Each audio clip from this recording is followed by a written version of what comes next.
આમ જે કઠોપનિષદ કહેવામાં આવ્યું ને, શુરસ્ય ધારા નિશિતા દુરત્યા દુર્ગમ પથસ્તત કવયો વદંતી, કે આ માર્ગ તો ખાણાની ધાર પર ચાલવા જેવો છે. એ સતત વિવેક કરવો પડે.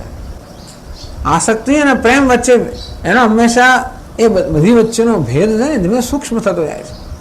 એ સૂક્ષ્મ ભેદને પારખવો, એ પ્રકારનો વિવેક કરવો, એ પ્રકારની સાવધાની જાળવવી. આમ દરેક વ્યવહારમાં દરેક ક્ષણે માત્ર સાવધાન નહીં, પેલા વિવેક કે પ્રેમ કોને કહેવાય, આસક્તિ કોને કહેવાય, રાગ કોને કહેવાય, દ્વેષ કોને કહેવાય, સ્નેહ કોને કહેવાય, સમર્પણ કોને કહેવાય, આ બધી વસ્તુનો પેલા વિવેક અને પછી સાવધાની.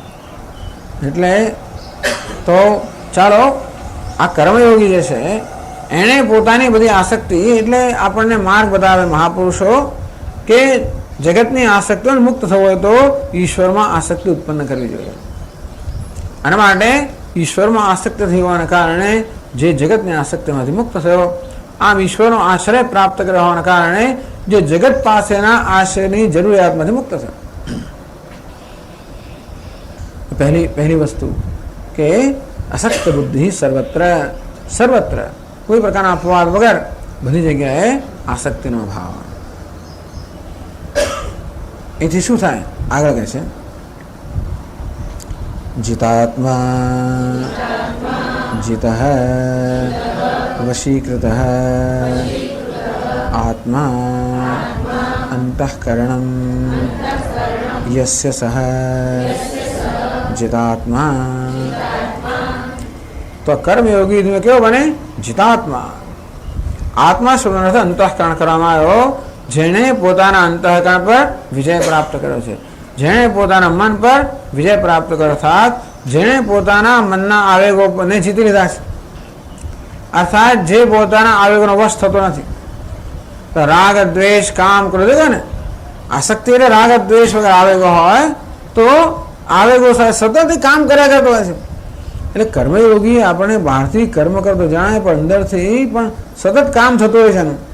એ સતત પોતાની વૃત્તિનું નિરીક્ષણ કરતો હોય. મેં કહ્યું ને સાવધાની હંમેશા દરેક વૃત્તિમાં આપણે ઈશ્વરને અર્પણ કરવાની વૃત્તિ કે નિષ્કામ ભાવના, સેવાની ભાવના, પરોપકારની ભાવના, આ ભાવના સ્થાપિત કરીએ. એ કરવાની પણ એનું કારણ બતાવ્યું. શા માટે મારા જીવનમાં પરોપકાર, કોઈએ મારા માટે શું કર્યું તો હું કોઈને માટે કરું, આવું થતું હોય છે ઘણી વાર. કોણે મારા માટે શું કર્યું છે તો હું કોઈને માટે કરું, એવો પ્રશ્ન થાય ઘણા લોકો. તો ઘણા લોકોએ આપણે માટે બહુ કરેલું છે. એટલે જગત આપણા માટે શું કરે છે, ઈશ્વર આપણા માટે શું કરે છે, દેવતાઓ શું કરે છે, ઋષિઓએ શું કરેલું છે, માતા પિતાએ શું કરેલું છે, આ બધાનો વિચાર કરીને ખબર પડે કે આપણા માટે બહુ કરવામાં આવ્યું છે અને બહુ આપણા માટે થઈ રહ્યું છે. અને તો પછી એટલે આપણે બીજાના પરોપકારના ભાગી છે, અર્થાત બીજાના પરોપકારનો લાભ, ઉપકારનો લાભ મળી રહ્યો છે. અને માટે આપણા જીવનમાં પણ અન્ય માટે ઉપકાર હોવો જોઈએ, આ સમજથી. અને તો આ પ્રકારે એ પરોપકારની ભાવના આપણે દાખવવાનો જેમ જેમ પ્રયત્ન કરીએ તેમ તેમ સ્વાર્થમાં જે રાગ દ્વેષ આગ્રહ બધા સ્વાર્થ જ બતાવે છે, એ ધીમે ધીમે ક્ષીણ થતા જાય. એમ કરીને આવેગો ક્ષીણ થતા જાય. તો જ્યારે આપણા અંતઃકરણમાં પેલી સ્વાભાવિક વૃત્તિ હોય, આપણે ત્યાં અહિંસા, ક્ષમા, દયા, કરુણા, સત્ય, અક્રોધ, આજે ભગવાન દૈવી સંપત્તિની વાત કરી, એવી વૃત્તિ જ્યારે આપણા મનમાં હોય ત્યારે મન આપણને કાબુમાં જ આપોઆપ અનુકૂળ હોય, પ્રસન્ન હોય. એટલે આપણા અંતઃકરણ પર વિજય કે મન પર વિજય પ્રાપ્ત કરવો એનો અર્થ એ થયો કે આપણું મન આપણને અનુકૂળ બને, આપણે સાથ આપે, આપણું કહ્યું કરે, આપણી સાથે આપણને મુશ્કેલી ના કરે. આત્મૈવ હ્યાત્મનો બંધુ આત્મૈવ રિપુઃ આત્મનઃ. આપણું મન જ આપણું મિત્ર બની શકે, આપણું મન જ આપણો શત્રુ બની શકે. અને માટે આપણા મન પર વિજય પ્રાપ્ત કરો એટલે મનને મિત્ર બનાવો. કેવી રીતે? આ બધી પેલી આસુરી વૃત્તિઓ છે એને ધીમે હાંકી કાઢવી, એક પછી એક. રામચંદ્રજીની મદદથી બધા રાક્ષસોને હાંકી કાઢવા, ઈશ્વરની મદદથી આસુરી વૃત્તિઓને હાંકી કાઢવી. એમ કરવાથી ધીમે ધીમે પેલા દેવતાઓ ભાગી ગયા છે ને, બિચારા પાછા આવે, ભાગી નથી ગયા, છુપાઈ ગયા છે અંદર. અને અસુરોના રાજ્ય ચાલતો હોવાના કારણે દેવતાઓ બિચારા બહાર આવી શકતા નથી. એમને એમના રાજ્યમાં હટાવી દેવામાં આવે, સ્વર્ગમાંથી ધકેલી મૂકવામાં આવે, રખડ્યા કરે છે. આ અસુરો પર જેમ જેમ વિજય પ્રાપ્ત થાય તેમ તેમ દેવતાઓ પોતાનું સ્થાન પ્રાપ્ત કરે, એમ દેવતાનું રાજ્ય સ્થપાય, દૈવી સંપત્તિનું રાજ્ય સ્થપાય, એટલે મન આપણને અનુકૂળ બન્યું. આમ વેદાંત શાસ્ત્રમાં મન પર વિજય પ્રાપ્ત કરો એટલે મન પર બળજબરી કરવી કે દમન કરવું એના કરતા મનને મિત્ર બનાવવું, મનને અનુકૂળ બનાવવું. ધાતુ પ્રસાદાત મહિમાનમાત્મન, આ ધાતુ અર્થાત ઇન્દ્રિયો કે આપણી વ્યક્તિત્વના પ્રસાદને કારણે, પ્રસન્નતાને કારણે આપણે ભગવાનનો મહિમા જોઈ શકીએ. એટલે પહેલું પગથિયું એ કે આસક્તિમાંથી મુક્ત થઈએ. એને કારણે આપણને આસક્તિ અને રાગદ્વેષ, એ રાગદ્વેષ હોય ત્યારે આપણને આપણા મન પર કાબુ હોતો નથી. એ રાગદ્વેષ રૂપી આવેગો આપણા મન પર કાબુ ધરાવતા હોય છે. અને તેથી આ રાગદ્વેષમાંથી મુક્તિ, તો જીતાત્મા જો આપણા મન પર આપણો પ્રભુત્વ આવે, મન આપણને અનુકૂળ બનાવે,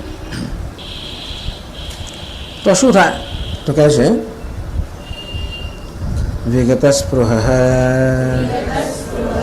વિગતા સ્પૃહા તૃષ્ણા દેહ જીવિત ભોગેષુ યસ્માત સહ વિગત સ્પૃહ. એને કારણે માણસ કેવો બને? વિગત સ્પૃહ બને. ભગવાન માત્ર આખી આપણે એક મુખ્ય રૂપરેખા આપી દે છે. તો કર્મયોગને કારણે પહેલું પગથિયું અસક્ત બુદ્ધિ, બીજું પગથિયું જીતાત્મા, ત્રીજું પગથિયું વિગત સ્પૃહ. વિગતા સ્પૃહ એટલે તૃષ્ણા, જેના અંતઃકરણથી તૃષ્ણા જતી રહી છે. વિગતા તૃષ્ણા યસ્માત સહ.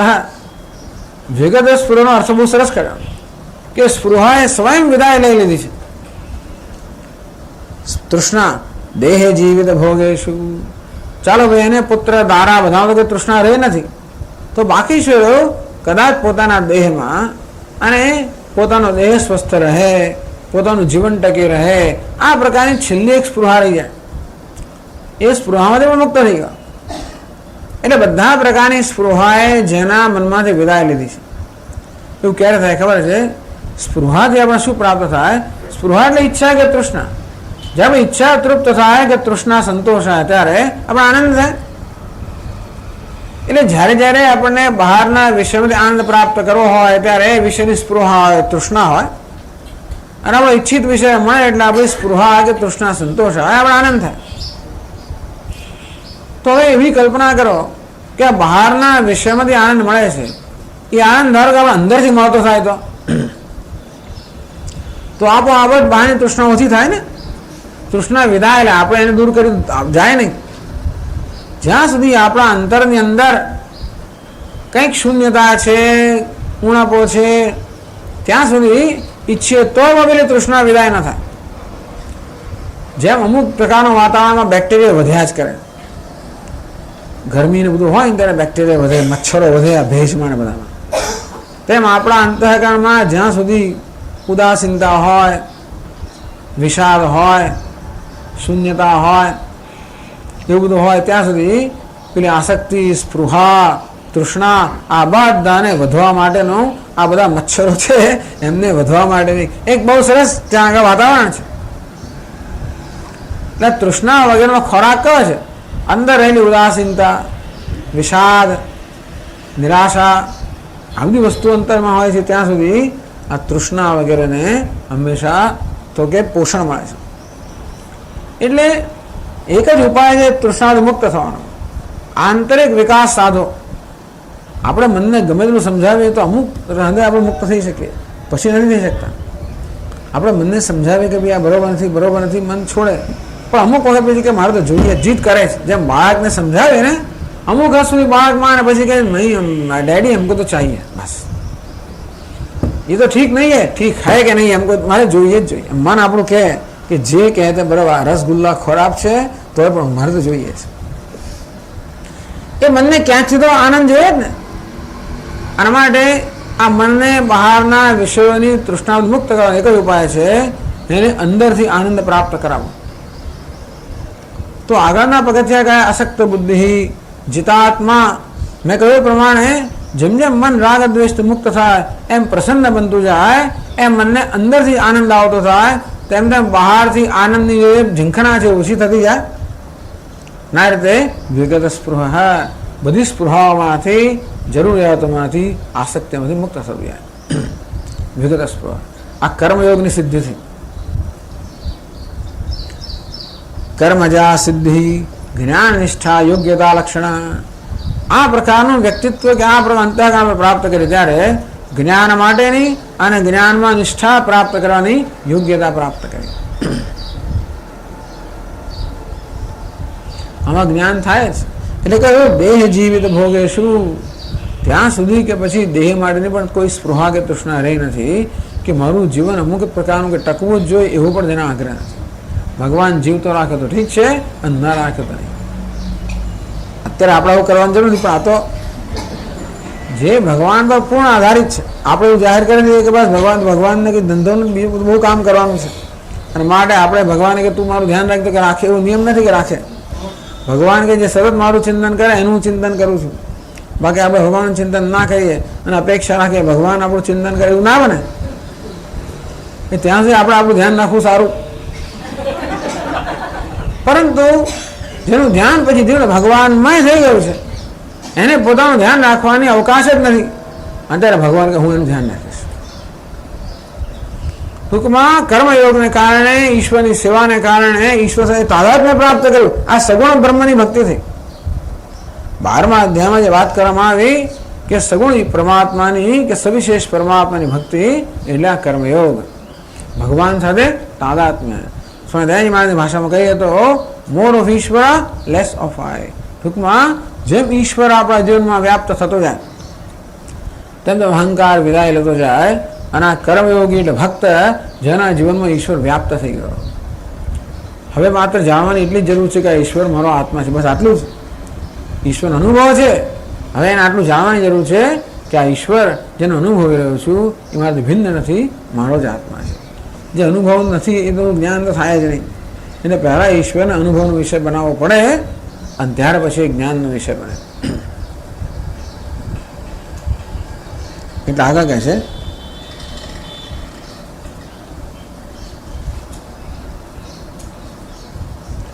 एवं भूतः आत्मज्ञः सह नैष्कर्म्य सिद्धिं निर्गतानि कर्माणि यस्मात् निष्क्रिय ब्रह्मात्म संबोधात् सह निष्कर्मा तस्य भावः नैष्कर्म्यं च तत्सिद्धिश्च सा नैष्कर्म्य सिद्धिः. तो શંકરાચાર્ય મહારાજ નૈષ્કર્મ્ય સિદ્ધિ એ જે શબ્દ છે સમાસનો અર્થ સમજાવે છે. નૈષ્કર્મ્ય કોને કહેવાય? નિષ્કર્મણ ભાવ નૈષ્કર્મ્યમ, જે નિષ્કર્મા છે તો જેનામાંથી કર્મ નિર્ગતાની કર્માણી યસ્માત સહ નિષ્કર્મા, જેનામાંથી કર્મ જતા રહ્યા છે. કર્મ જતા રહ્યા એટલે શું? જેનામાંથી કર્તૃત્વ ભાવના જતી રહી છે. કર્મ તો આત્મામાં હોતા જ નથી. એ તો અનાત્મામાં રહેલા કર્મનો આપણે આત્મા પર અધ્યારોપ કરીને એવી જાતનો ખ્યાલ ધરાવતા હોઈએ છીએ કે આ હું કર્મ કરી રહ્યો છું. તો કર્મ જતા રહેવાનો અર્થ એ કે એવું જ્ઞાન થયું કે હું અકર્તા આત્મા છું, બીજું કોઈ તો કર્મ જાય જ નહીં. એટલે કહ્યું નિષ્ક્રિય બ્રહ્માત્મ સંબોધાત. બ્રહ્મ જે નિષ્ક્રિય છે, અકર્તા છે, એ જ આત્મા છે. સર્વ કર્મની પર બ્રહ્મ કે પરમાત્મા એ જ મારો આત્મા છે. એ પ્રકારના જ્ઞાનને કારણે જેના કર્મ એટલે કર્તૃત્વ ભાવનાએ વિદાય લીધો છે. તો આત્મા એટલે કે હું અકર્તા છું આ પ્રકારનું જ્ઞાન ધરાવનાર મહાપુરુષને નિષ્કર્મા કહ્યો. તસ્ય ભાવ નૈષ્કર્મ્યમ, એ અવસ્થાને નૈષ્કર્મ્ય કહેવામાં આવ્યું. નિષ્કર્મની અવસ્થાને નૈષ્કર્મ્ય કહેવામાં આવ્યું. નિષ્કર્મ અર્થાત જ્યાં કોઈ પ્રકારનું કર્મ થઈ રહ્યું નથી. અને એવું ત્યારે જ બને જ્યારે આત્મામાં અહંભાવ હોય. એક આત્મા એ કરતા છે જ્યાં સુધી અનાત્મામાં અહંભાવ છે ત્યાં સુધી હું નિષ્કર્મ હોય ના છું, કારણ કે અનાત્મામાં તો કર્મ રહેવાનું જ. અને તેથી તસ્ય ભાવ નૈષ્કર્મ્યમ, નૈષ્કર્મ્યમ છે તત્સિદ્ધિશ્ચ સા નિષ્કર્મ સિદ્ધિ. આ નૈષ્કર્મ રૂપી સિદ્ધિને નૈષ્કર્મ સિદ્ધિ કહેવામાં આવી. એક અર્થ કરે.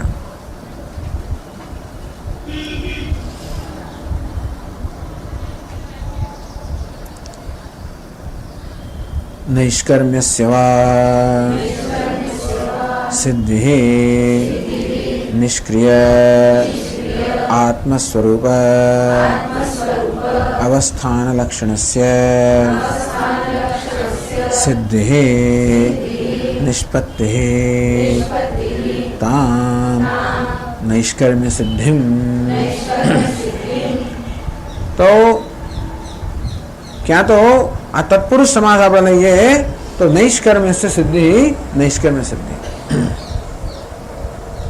નૈષ્કર્મ્ય સિદ્ધિ નિષ્ક્રિય આત્મ સ્વરૂપ અવસ્થાના લક્ષણ છે સિદ્ધિ. એ જ આત્મા જે નિષ્ક્રિય છે એ આત્મામાં નિષ્ઠા પ્રાપ્ત કરવી એ પ્રકારની સિદ્ધિને નિષ્કર્મ સિદ્ધિ કહેવામાં આવી.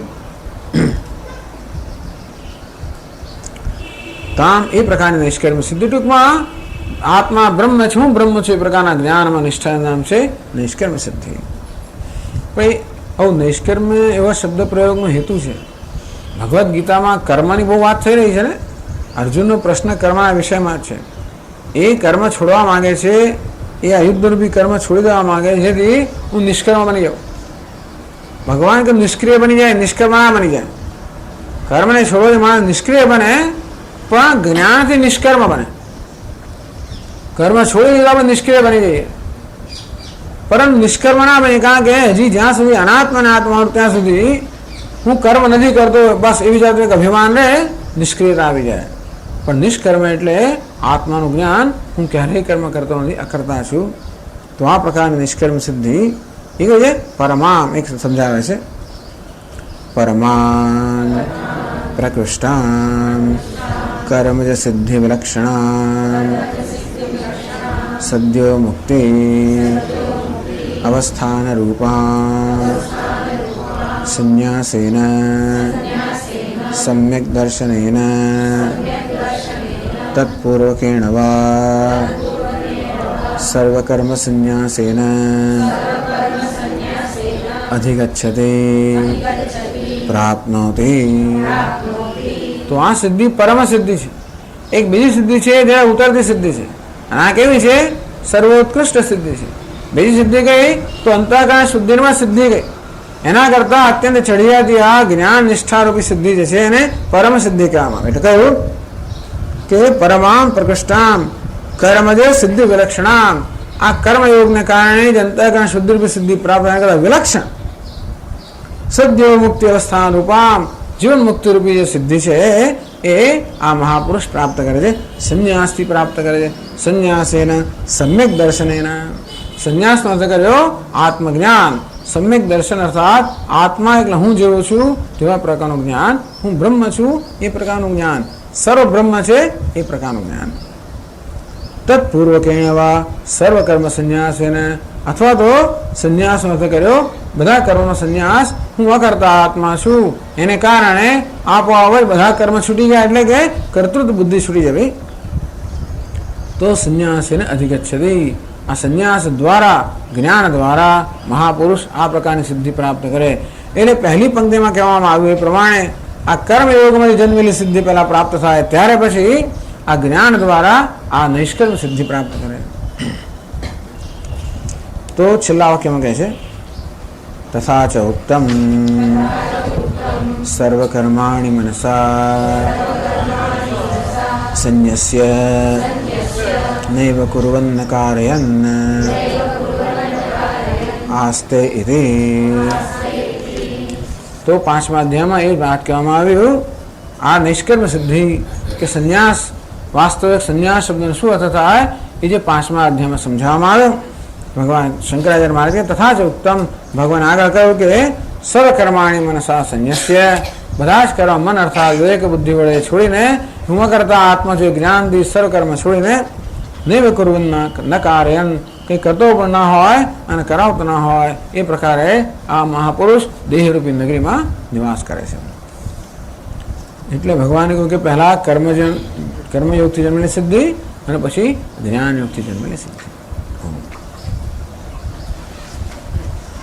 ઓમ પૂર્ણમદ પૂર્ણમિદં પૂર્ણાત પૂર્ણમુદચ્યતે પૂર્ણસ્ય પૂર્ણમાદાય પૂર્ણમેવાવશિષ્યતે.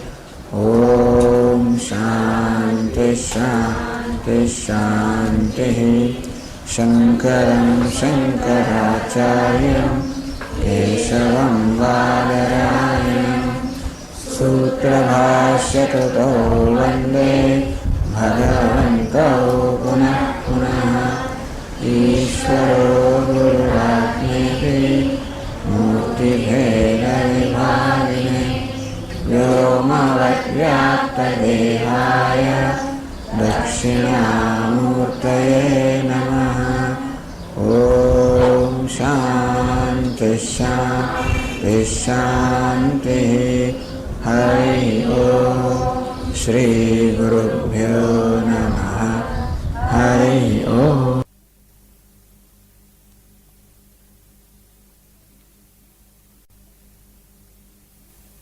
ઓમ નારાયણઃ પરો વ્યક્તાત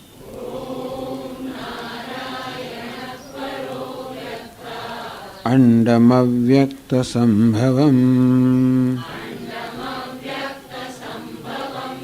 અંડસ્યાन्तस्त्विमे લોકાઃ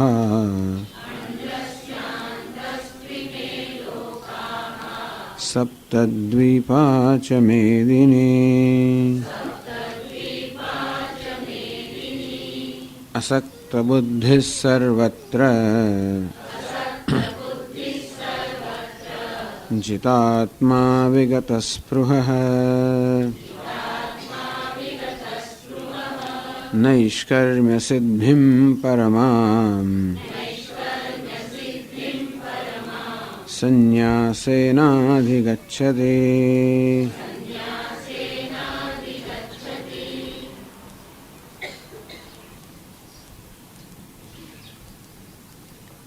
સર્વત્ર અસક્ત બુદ્ધિ પુત્રદારાદિષુ આસક્તિ નિમિત્તેષુ અપી.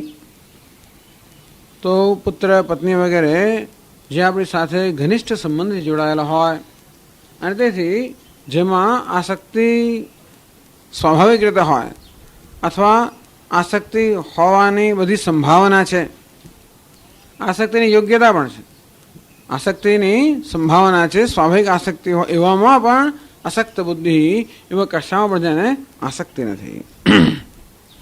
અહમેશામ મમ એતેતિ અભિષ્વંગરહિતા બુદ્ધિ.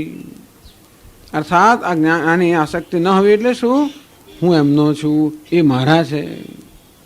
આમ અહમેશામ મમ એતે જેવી અર્જુનને બુદ્ધિ હતી, સ્વજનમ આ બધા મારા સ્વજનો છે, આ મારા છે, હું એમનો છું, આ પ્રકારના સંબંધ. પુત્રદાર ગૃહાદિષુ આમ પુત્ર પત્ની ગૃહ વગેરે કહ્યું તે પ્રમાણે અત્યંત નિકટથી સંકળાયેલા હોય એમાં તો એવી આપણો ભાવ હોય ને એ મારા છે અને હું એમનો છું. પણ એ મારા છે એમનો એ કારણથી આપણને એક પ્રકારની સલામતી મળતી હોય છે, એક પ્રકારનું આશ્વાસન મળતું હોય. એટલે જ્યાં સુધી આપણને ક્યાંકથી બીજી સલામતી મળતી હોય એમ લાગે ત્યાં સુધી જ્યાંથી ખરેખર સલામતી મેળવવાની આત્મામાંથી એ સલામતી ન મળે. અને એટલા માટે કહું કે એ બધામાંથી પણ જે આસક્તિથી રહિત અર્થાત એ બધામાંથી પણ જે સલામતીની જરૂર જોતો નથી, એટલે કે એમનો તિરસ્કાર થાય એવું નથી, પરંતુ આ મારા છે, હું એમનો છું, મારા વગર એમને ન ચાલે, એમના વગર મને ન ચાલે, આવી જાતનું નથી. બસ આ પ્રકારના ખ્યાલનો અભાવ નામ જ છે આસક્તિનો ભાવ. અસક્ત બુદ્ધિ સર્વત્ર જીતાત્મા જેનો અંતઃકરણ પર જેણે સંપૂર્ણ વિજય પ્રાપ્ત કર્યો છે એ બધા આસક્તિનો અભાવ હોવાના કારણે જેના અંતઃકરણ પર કાબુ છે જ. વિષયેભ્ય પ્રત્યાહૃત્ય વશીકૃતા અંતઃકરણ. તો વિષયોમાં આસક્તિ ન હોવાના કારણે અંતઃકરણ વિષયમાંથી સંકેલાઈને આત્મનિષ્ઠ બને, અંતર્મુખ બન્યું છે. એટલે જીતાત્મા જેને પોતાના મન પર કે વ્યક્તિત્વ પર કાબુ છે એનો અર્થ એ કે જેનું મન અંતર્મુખ છે. વિષય રાગે સદી કથમ પ્રત્યાહરણ. પરંતુ વિષયોમાં રાગ હોય તો કેવું આપણું મન એમાંથી મુક્ત થઈ શકે? તો કે વિગત સ્પૃહ તો બધી જગ્યાએ વાંછા રહિત, બધા પ્રકારની ઈચ્છાઓથી સ્પૃહાઓથી રહિત. સર્વદૃશ્યેષુ દોષ દર્શનેન નિત્યબોધ પરમાનંદ રૂપ મોક્ષ ગુણ દર્શનેન ચ સર્વતો વિરક્ત. બધી જગ્યાએ દોષનું દર્શન. સર્વદૃશ્યેષુ દોષ દર્શનેન, આ બધા નામ રૂપમાં જે દોષ છે એ દોષનું દર્શન. એ વખતે આપણે ચર્ચા કરી કે આપણે આસક્તિ હંમેશા નામ રૂપ માટે હોય, તો આપણું ધ્યાન એ નામ રૂપમાંથી એના અધિષ્ઠાન રહેલો અસ્થિ ભાતિ પ્રિય નિત્ય બોધ પરમાનંદ રૂપ મોક્ષ ગુણ દર્શનેન છે. આત્મા કેવો છે? નિત્ય જ્ઞાન સ્વરૂપ, પરમ આનંદ સ્વરૂપ. આમ આત્માના ગુણ સતત જોવા અને વિષયોના દોષ સતત જોવા. વિષયોમાં જે મર્યાદાઓ છે દરેક ઉત્પન્ન થઈ છે એના માટે એ નશ્વર છે, એ હોવા મર્યાદિત છે. દેશમાં કાળમાં બધા મર્યાદિત છે હોવાને કારણે એ કે આપણને જે શાશ્વત સુખની જે ઈચ્છા છે એ તો આપણે આપી જ ના શકે. અને સાથે આત્મા નિત્ય પૂર્ણ આનંદરૂપ હોવાને કારણે એ આપણને મુક્તિ આપી શકે. આમ વિશ્વના દોષ અને આત્માના ગુણ અને દર્શનથી સર્વતો વિરક્ત સર્વત્ર જેને વૈરાગ્ય ઉત્પન્ન થયો. એટલે વિષયોમાં રાગનો ભાવ અને આત્મા પ્રત્યે રાગ. વૈરાગ્યનો અર્થ કે જગતના વિષયો પ્રત્યે રાગનો ભાવ અને આત્મા પ્રત્યે રાગ. વિગત સ્પૃહ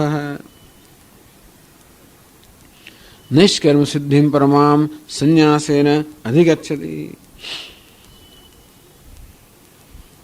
સંન્યાસેન, સંન્યાસ વડે, સંન્યાસેન શિખાયજ્ઞોપવીતાદિ સહિત સર્વકર્મ ત્યાગેન હેતુના. સંન્યાસ એટલે તો કે એકવાર અંતઃકરણ શુદ્ધિ પ્રાપ્ત થઈ એટલે કર્મએ પોતાનું કામ કર્યું તો હવે કર્મના ત્યાગ રૂપી સંન્યાસ દ્વારા, અથવા સંન્યાસ એટલે આત્મજ્ઞાન દ્વારા એ પરમ નૈષ્કર્મ સિદ્ધિ પ્રાપ્ત કરે છે.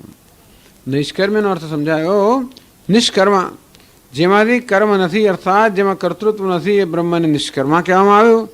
અને એ નિષ્કર્મના ભાવને નૈષ્કર્મ કહેવામાં આવ્યું. નૈષ્કર્મ એટલે કર્તૃત્વ રાહિત્યની સ્થિતિ, કર્મ રાહિત્યની સ્થિતિ.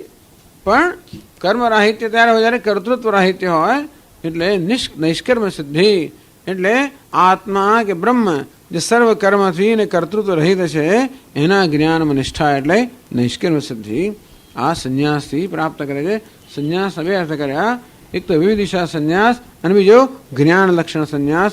સમ્યક દર્શનથી એ સિદ્ધિ પ્રાપ્ત કરે છે. હવે આગળ ચર્ચા કરે છે 445 પાનાથી 445 પાના. પૂર્વોક્તેન સ્વકર્માનુષ્ઠાનેન ઈશ્વરાભ્યર્ચન રૂપેણ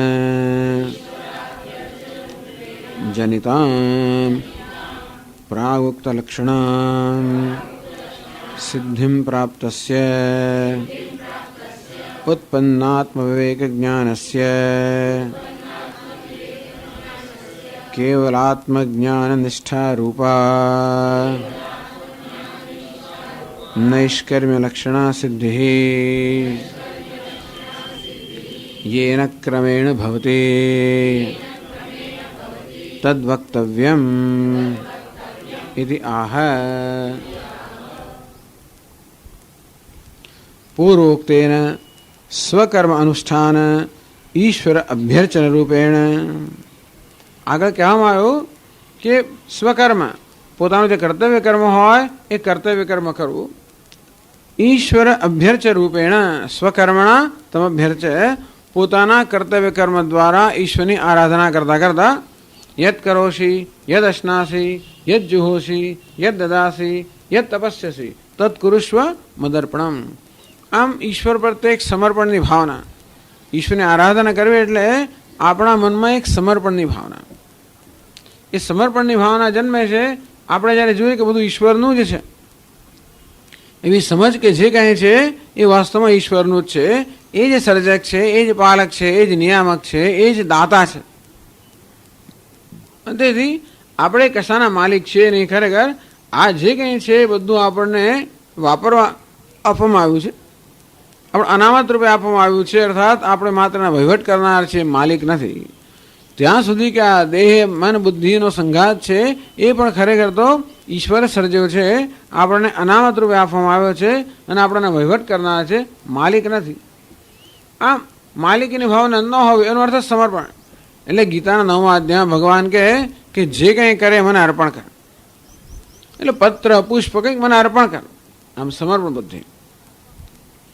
તો આ પ્રકારે એ આ સમજથી જ ઈશ્વરની અર્ચના થઈ જાય. ઈશ્વરની આરાધના કરવી એ પણ બુદ્ધિમાં ઈશ્વર વિશેની જેવી આ સમજ હોય, એટલે એ પ્રકારની આપણી જ્યારે ભાવના હોય કે ભગવાન જ બધાનો માલિક છે અને જે એનું છે એને જ અર્પણ કરી રહ્યો છું, હું એનો સેવક છું, એનો નિમિત્ત છું, એ જ આજ્ઞા કરનાર છે, એ જ બધું કરનાર છે, હું એના હાથનો નિમિત્ત છું અને તેથી મારે દ્વારા કર્મ થઈ રહ્યું છે. આ પ્રકારની નમ્રતા, જે નમ્રતા જીવનની વાસ્તવિકતાઓની સમજમાંથી જન્મે છે, હકીકત છે, ખરેખર કરનાર એ જ છે. આપણે બોલી પણ ક્યારે શકીએ જ્યારે એ બોલવાની શક્તિ આપે ત્યારે, અને જોઈ ક્યારે શકીએ જોવાની શક્તિ આપે ત્યારે, અને સાંભળ્યું ત્યારે શકીએ જ્યારે સાંભળવાની શક્તિ આપે ત્યારે. એ જ્યારે શક્તિ જતી રહે અને ન થાય ત્યારે ખબર પડે કે આપણે તો અસહાય છે. અત્યારે હું બોલું છું એવી જાતનો અભિમાન ધરાવતો હતો પણ હવે બોલાતું નથી, ત્યારે ખબર પડી કે ખરેખર એ બોલવાની શક્તિ પ્રદાન કરનાર કોઈ હતો. આ રીતે આ જીવનની જે વાસ્તવિકતા છે એ વાસ્તવિકતાને સમજતા આપણો નમ્રતા જન્મે અને એમાંથી જે ભાવના જન્મે એ ભાવના એટલે સમર્પણ બુદ્ધિ.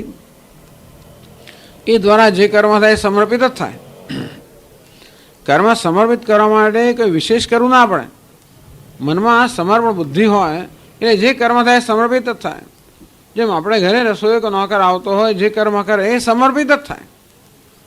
એ સમર્પણ કરવા રસોઈ કંઈ જુદું કરવું પડે, નવી તપેલી વાપરવી પડે, નવી સાણ, એવું નથી. એની જ વસ્તુ વાપરે, એનો એ જ મસાલો નાખે, એનું એ જ કામ કરે. અચ્છા, એ કર્મ કરતી વખતે એના મનમાં આ પ્રકારની સમજ છે કે આ સ્વામીજી માટે થાય છે, કે આ અમારા માલિક માટે થાય છે. નોકરો એ કામ કરતા હોય ત્યારે એમના ઘરમાં જરા જુદી રીતે કરે, પણ અહીં બીજી રીતે કરે, જેને કે એમને આવું ગમે છે, આવું નથી ગમતું. એટલે આપોઆપ એ સમર્પિત થઈ જાય. સમર્પિત કરવું એટલે એવું નથી કે બીજું કંઈ કરવાની જરૂર પડે.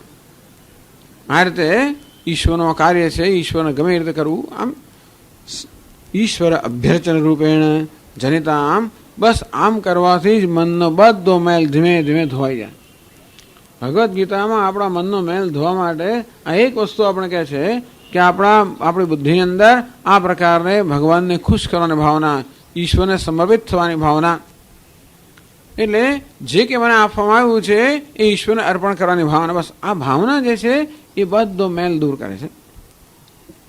જનિતામ પ્રાગુક્ત લક્ષણામ સિદ્ધિમ, એને કારણે આપણને આગળ કહેવામાં આવી એવી સિદ્ધિ પ્રાપ્ત થાય. સિદ્ધિમ પ્રાપ્તસ્ય, કેવી સિદ્ધિ પ્રાપ્ત થાય? તો કે આપણને જ્ઞાન નિષ્ઠા યોગ્યતા લક્ષણા સિદ્ધિ. આ જ્ઞાન પ્રાપ્ત કરવું અને જ્ઞાનમાં નિષ્ઠા પ્રાપ્ત કરવી, એની યોગ્યતા પ્રાપ્ત કરવી. તો જ્ઞાન પ્રાપ્ત કરતા પહેલા એ જ્ઞાનની યોગ્યતા પ્રાપ્ત કરવી. એટલે ગઈ વખત કહ્યું પ્રમાણે બે સિદ્ધિઓ છે. પહેલી સિદ્ધિ છે જ્ઞાનની યોગ્યતા, બીજી સિદ્ધિ છે જ્ઞાન. તો કર્મયોગ દ્વારા એટલે ભગવાનની અર્ચના દ્વારા, ભગવાનની આરાધના દ્વારા આપણે જ્ઞાનની યોગ્યતા પ્રાપ્ત કરીએ. ઉત્પન્ન આત્મ વિવેક જ્ઞાનસ્ય સંન્યાસેન, પછી માણસ સંન્યાસ લે.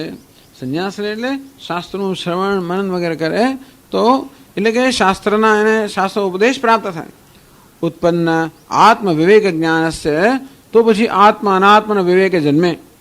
એ આત્મા અનાત્મનો વિવેક જન્માવડે આપણે ઉપદેશ જોઈએ કે આત્મા આવો છે, અનાત્મા આવો છે. કારણ કે અનાત્માને આપણે આત્મા માનીએ છીએ. એને કારણે અત્યારે આત્મા, માણસનો અંતઃકરણ શુદ્ધ હોય તોય પણ અજ્ઞાન તો હોય. હજી એને એવો ખ્યાલ ના આવે કે આ દેહ અનાત્મા છે, આત્મા નથી. એને કોઈ કહેવું પડે. ઇદમ શરીરમ કાઉન્તે ક્ષેત્રમિતિ અભિધીયતે એતદ્યો વેત્તિ તમ પ્રાહુ ક્ષેત્રજ્ઞ ઇતિ તદ્વિદઃ. હે અર્જુન, આ શરીર ક્ષેત્ર છે અને એ ક્ષેત્રનો જ્ઞાતા છે, એ ક્ષેત્રજ્ઞ છે. આ શરીર અનાત્મા છે, એને જાણનાર જે છે એ આત્મા છે. હવે કોઈ આપણને કહે ત્યારે ખબર પડે કે જેને હું આત્મા માનતો તો વાસ્તવમાં અનાત્મા છે. યદ દૃશ્યમ, જે કે દૃશ્ય છે એ દ્રષ્ટા કરતાં હંમેશા જુદું, દ્રષ્ટા દૃશ્ય કરતાં જુદો હોય. હું દ્રષ્ટા છું, દૃશ્ય નથી. આવું આપણે શીખવાડવું પડે. પણ એ શીખવવા માટે આપણે પહેલાં તૈયારી હોવી જોઈએ. આપણું મન જ્યારે તૈયાર હોય ત્યારે હું શીખવવામાં આવે ત્યારે બધું બેસી જાય અંદર. જેમ આપણે એસએસસી કે એચએસસી બરોબર પાસ કરી હોય ને પછી કોલેજમાં આપણે જે શીખવાડે એ બધું આપણે બેસી જાય ને અંદર. તેવી રીતે જે શીખવામાં આવતું હોય એ માટેની તૈયારી હોય તો બધું મનમાં બેસે. આવું કહેવામાં આવે કે દેહ બરાબર છે, મન દ્રશ્ય તો બરાબર છે, અનાત્મા છે બરાબર છે, તું દ્રષ્ટા તો બરાબર છે, દ્રષ્ટાનું શું સ્વરૂપ? દ્રષ્ટિ ચૈતન્ય બરાબર છે. અમે ને એટલે ઉત્પન્ન આત્મ વિવેક જ્ઞાન, એટલે આમાં કોઈ પ્રકારની મુશ્કેલી કે વિરોધ નથી. આ સમજવાની મુશ્કેલી નથી, એનો કોઈ વિરોધ નથી.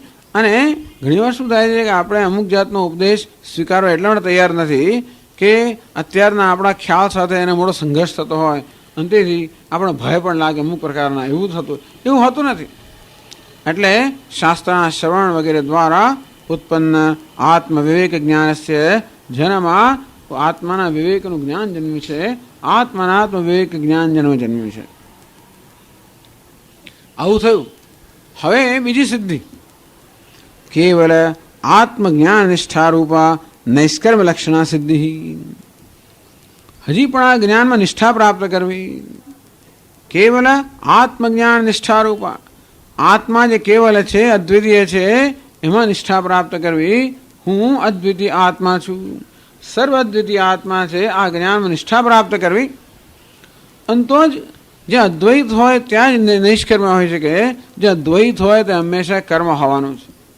એટલે હું આત્મા હોઉં અને આ જગત મારા કરતાં જુદું હોય, અનાત્મા હોય, તો આત્મા અને અનાત્મા કંઈક સંબંધ કશુંક હોવાનું છે, કંઈક વ્યવહાર હોવાનો, કંઈક કર્મ હોવાનું છે.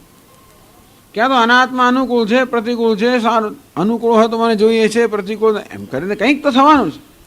આપણા કરતાં બીજી કોઈ વસ્તુ હોય એટલે કંઈક ખ્યાલ તો એના વિશે હોવાનો જ કે આ અનુકૂળ છે કે પ્રતિકૂળ છે. અનુકૂળ હોય તોય કંઈક પ્રવૃત્તિ જન્મે, પ્રતિકૂળ હોય તો પણ પ્રવૃત્તિ જન્મે. એટલે જ્યાં સુધી એક અદ્વિતીય આત્મદર્શન નથી ત્યાં સુધી નૈષ્કર્મ્ય નથી. નૈષ્કર્મ્ય લક્ષણ, જેની દ્રષ્ટિમાં આત્મા અન્ય કાંઈ છે જ નહીં. આત્મૈવેદમ સર્વમ, આત્મા એ જ આ સર્વ છે. આત્મા હું છું, આ સર્વ આત્મા છે, એ જેની દ્રષ્ટિ છે એને હવે કાંઈ કરવાનું રહેતું નથી. એ આપ્ત કામ, આત્મકામ, એની બધી કામનાઓ પૂરી થઈ ગઈ. કારણ કે આત્મકામ, જેની દ્રષ્ટિમાં બધી કામનાઓના વિષય અત્યાર સુધી હતા એવા આત્મા જ બની ગયા એટલે બધું પ્રાપ્ત થઈ ગયું. અને તેથી કોઈ પ્રકારની કામના જન્મ નથી, કોઈ પ્રકારનો અસંતોષ નથી, કોઈ પ્રકારનો અજંપો નથી અને મારે કોઈ કર્મ નથી. જ્યાં સુધી મનમાં જરા પણ અજંપો હોય ત્યાં સુધી એ અજંપો કશીક ને કશીક પ્રવૃત્તિ રૂપે હંમેશા વ્યક્ત થવાનો. પણ જેને પૂર્ણ સંતોષ છે, આત્મકામ, કારણ કે આપ્તકામ, આત્મકામ, જેની દ્રષ્ટિમાં આત્માથી અન્ય કાંઈ નથી, એને બધી કામનાઓ પૂરી થઈ. કારણ કે બધું આત્મા જ છે, બધું પ્રાપ્ત જ છે. આમ જે આપ્તકામ છે એની કોઈ કામના નથી. પ્રજહાતિ યદા કામાન સર્વાન, કામના એટલે બધી કોઈ પ્રકારનો અજંપો નથી, વિચાર નથી એમ નથી કહેતા, અજંપો નથી, કોઈ પ્રકારનો મનમાં અસ્વસ્થતા નથી, અસંતોષ નથી, કોઈ સંઘર્ષ નથી. મનમાં વિચારો હોય કે મનમાં વ્યવહાર પણ હોય, અરે સ્વામીજીની ભાષામાં તો ઈચ્છા પણ હોય, બધું હોય, પણ જ્યાં સુધી કોઈ પણ ઈચ્છા કે કશું પણ મનમાં અજંપો, સંઘર્ષ, અસંતોષ ન જન્માવે ત્યાં સુધી ભલે બધું રહ્યું પોતાના સ્થાને વાંધો નથી. હું સર્વનો દ્રષ્ટા છું, સર્વનો પ્રકાશક છું, સર્વથી મારાથી કઈ વસ્તુ ભિન્ન નથી. અને તો સર્વમાં આત્માના દર્શન, જે કંઈ છે આત્માની વિભૂતિ જ છે. માત્ર નામરૂપ જુદા જુદા છે, એ દરેક નામરૂપ તો વિભૂતિ છે. સર્વનું સત્ય માત્ર આત્મા છે. પ્રત્યેક વિચાર જે મારાનો જન્મે એ પણ આત્માની જ અભિવ્યક્તિ છે, એ ચૈતન્યની જ અભિવ્યક્તિ છે. આમ આત્મા સિવાય, ચૈતન્ય સિવાય, પૂર્ણતા સિવાય, આનંદ સિવાય જેની દ્રષ્ટિમાં કાંઈ જ નથી, ત્યાં હવે કોઈ પ્રકારનો અજંબો કે વિક્ષેપ કશું છે જ નહીં. અને ત્યાં જ કર્મ ના હોય એટલે નૈષ્કર્મ લક્ષણા સિદ્ધિ. આ પ્રકારે નૈષ્કર્મ લક્ષણ, કર્મનો અભાવ એટલે બધી ઈચ્છાનો અભાવ, એટલે બધા અસંતોષનો અભાવ, એટલે કે આત્મનૈવ આત્મના તુષ્ટ હૈ, જે પૂર્ણ રીતે પોતાના વડે પોતાનામાં સંતુષ્ટ છે. અભિસિદ્ધિ એ અંતિમ સિદ્ધિ છે. પહેલી સિદ્ધિ ઘણી સિદ્ધિઓ કહી શકાય. કર્મયોગ દ્વારા અંતઃકરણ શુદ્ધિ એટલે જ્ઞાન નિષ્ઠા યોગ્યતા સિદ્ધિ, પછી વિવિધિશા સંન્યાસ, એ શાસ્ત્ર, પછી આત્મજ્ઞાન, આત્માનાત્મ વિવેક, અને પછી એ જ્ઞાનમાં નિષ્ઠા. યેન ક્રમેણ ભવતી, એ પ્રકારની જે નિષ્કર્મ સિદ્ધિ, જ્ઞાન નિષ્ઠા સ્થિત પ્રજ્ઞતા જેને કહેવામાં આવી એ પ્રકારની સિદ્ધિ યેન ક્રમેણ ભવતી, એનો કયો ક્રમ છે, કયા પગથિયા છે? તદ વક્તવ્યમ, ભગવાન કહે છે કે એ પણ ભગવાન થયું કે એ પણ કહેવું જોઈએ. નૈષ્કર્મ સિદ્ધિમ પરમામ સંન્યાસેન અધિગચ્છતિ, એ સંન્યાસ અર્થાત સમ્યક દર્શન દ્વારા નૈષ્કર્મ સિદ્ધિ પ્રાપ્ત કરે છે. પણ કયા કયા પગથિયાઓ છે? જેમ સાધન પંચકમાં પગથિયા કયા ને બધા, એવા કયા કયા પગથિયા છે, કયા તબક્કામાંથી પસાર થાય છે અને છેવટે એ પૂર્ણ સિદ્ધિ પ્રાપ્ત કરે છે, એ પણ કહેવું જોઈએ. અને માટે એને ધ્યાનમાં રાખીને 50મો શ્લોક કહેવામાં આવે છે.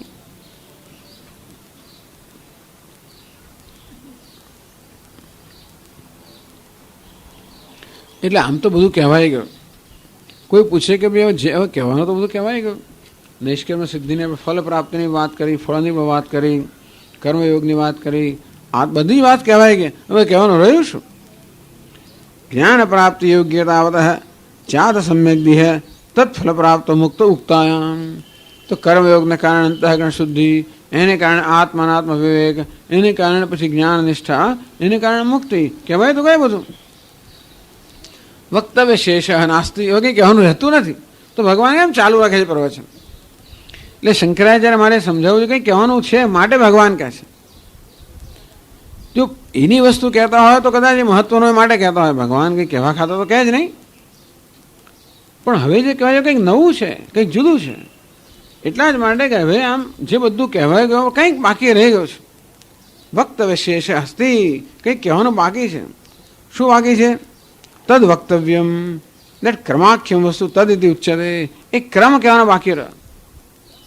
પેલી કર્મયોગથી જન્મથી સિદ્ધિની વાત કરી, જ્ઞાન નિષ્ઠારૂપી સિદ્ધિની વાત કરી, પણ એ કર્મયોગની સિદ્ધિથી માંડીને આ જ્ઞાન નિષ્ઠાની સિદ્ધિમાં કયો ક્રમ છે એ કહેવાનો રહી ગયો છે, એ બાકી છે.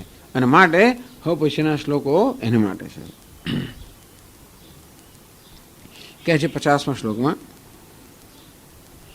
સિદ્ધિમ પ્રાપ્તો યથા બ્રહ્મ તથાપ્નોતિ નિબોધ મે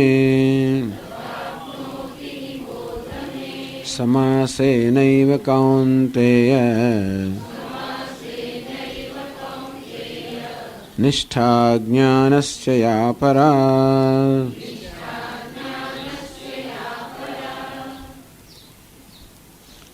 સિદ્ધિમ પ્રાપ્ત હૈ, પેલી અંતઃકરણ શુદ્ધિ રૂપી કે આત્માનાત્મ વિવેક રૂપી સિદ્ધિને પ્રાપ્ત થયેલો.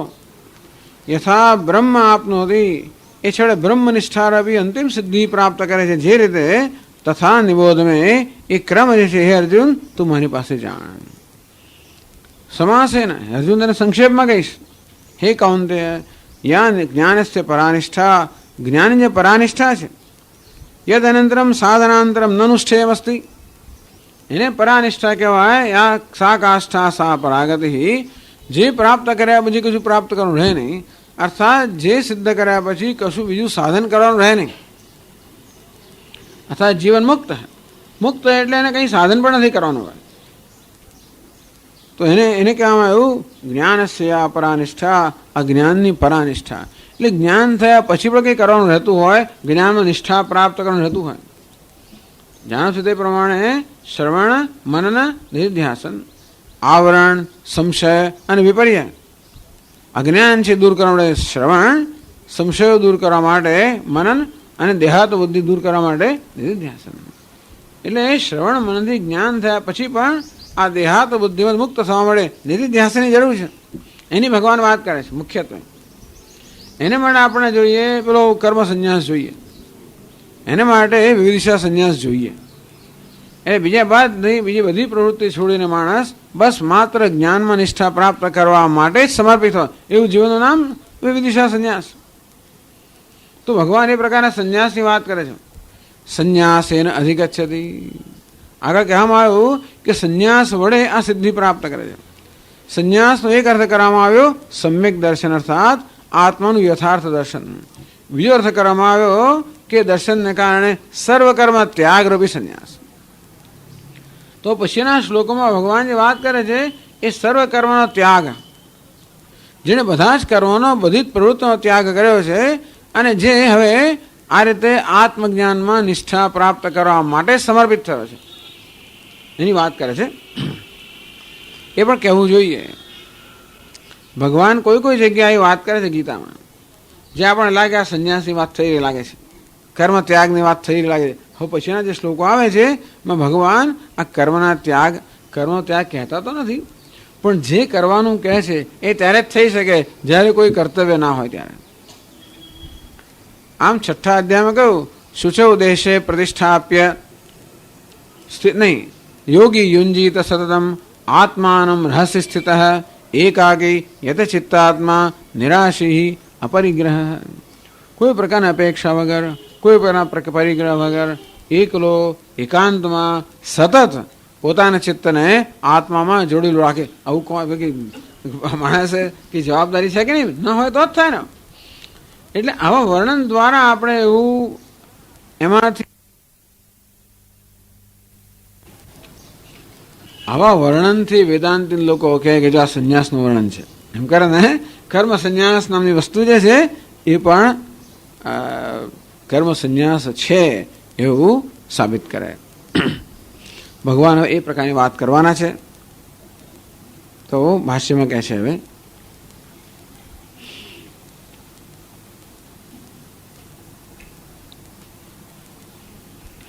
સિદ્ધિમ પ્રાપ્ત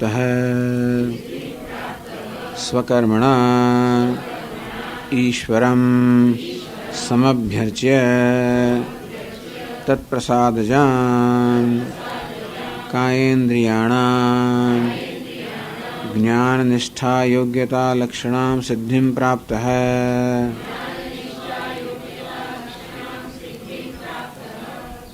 આટલું સમજ. સિદ્ધિમ પ્રાપ્ત, શ્લોકના પહેલા બે શબ્દો છે સિદ્ધિમ પ્રાપ્ત. જેને સિદ્ધિ પ્રાપ્ત કરી છે તે કેવી સિદ્ધિ?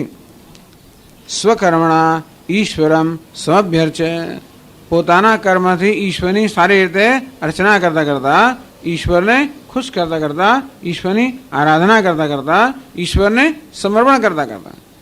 મયી સર્વાણી કર્માણી સંન્યસ્યાધ્યાત્મ ચેતસા નિરાશિત નિર્મમો ભૂત્વા યુદ્ધસ્વ વિગત જ્વર. ત્રીજા અધ્યાયમાં જ કહેવામાં આવ્યું, મયી સર્વાણી કર્માણી સંન્યસ્ય, બધા કર્મો મને સમર્પિત કર. અધ્યાત્મ ચેતસા એ પ્રકારના વિવેક છે.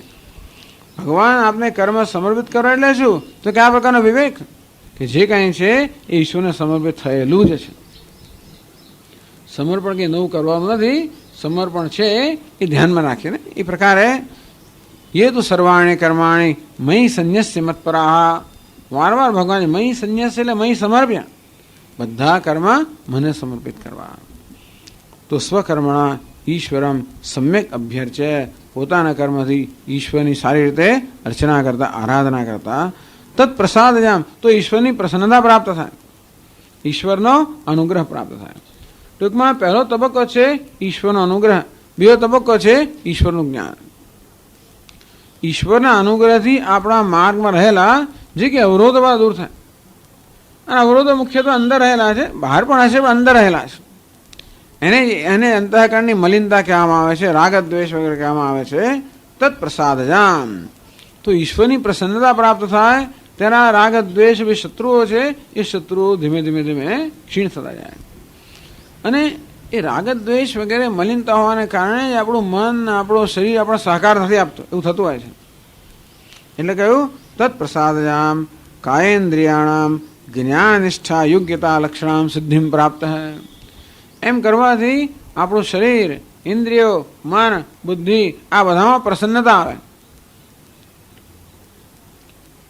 અને એને કારણે સ્વસ્થતા આવે. પ્રસન્નતા આવે, સ્વસ્થતા આવે, અંતર્મુખતા આવે.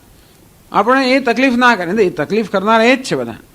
શરીર તકલીફ આપે, ઇન્દ્રિયો તકલીફ આપે, મન તકલીફ આપે, બુદ્ધિ તકલીફ આપે. મન જાત જાતની લાગણીઓ દ્વારા તકલીફ આપે, બુદ્ધિ જાત જાતના બધા સંશયો વિચારો દ્વારા તકલીફ આપે, ઇન્દ્રિયો જાત જાતની બધી ભોગેચ્છાઓ દ્વારા તકલીફ આપે, શરીર જાત જાતના બધા વ્યાધિ દ્વારા તકલીફ આપે.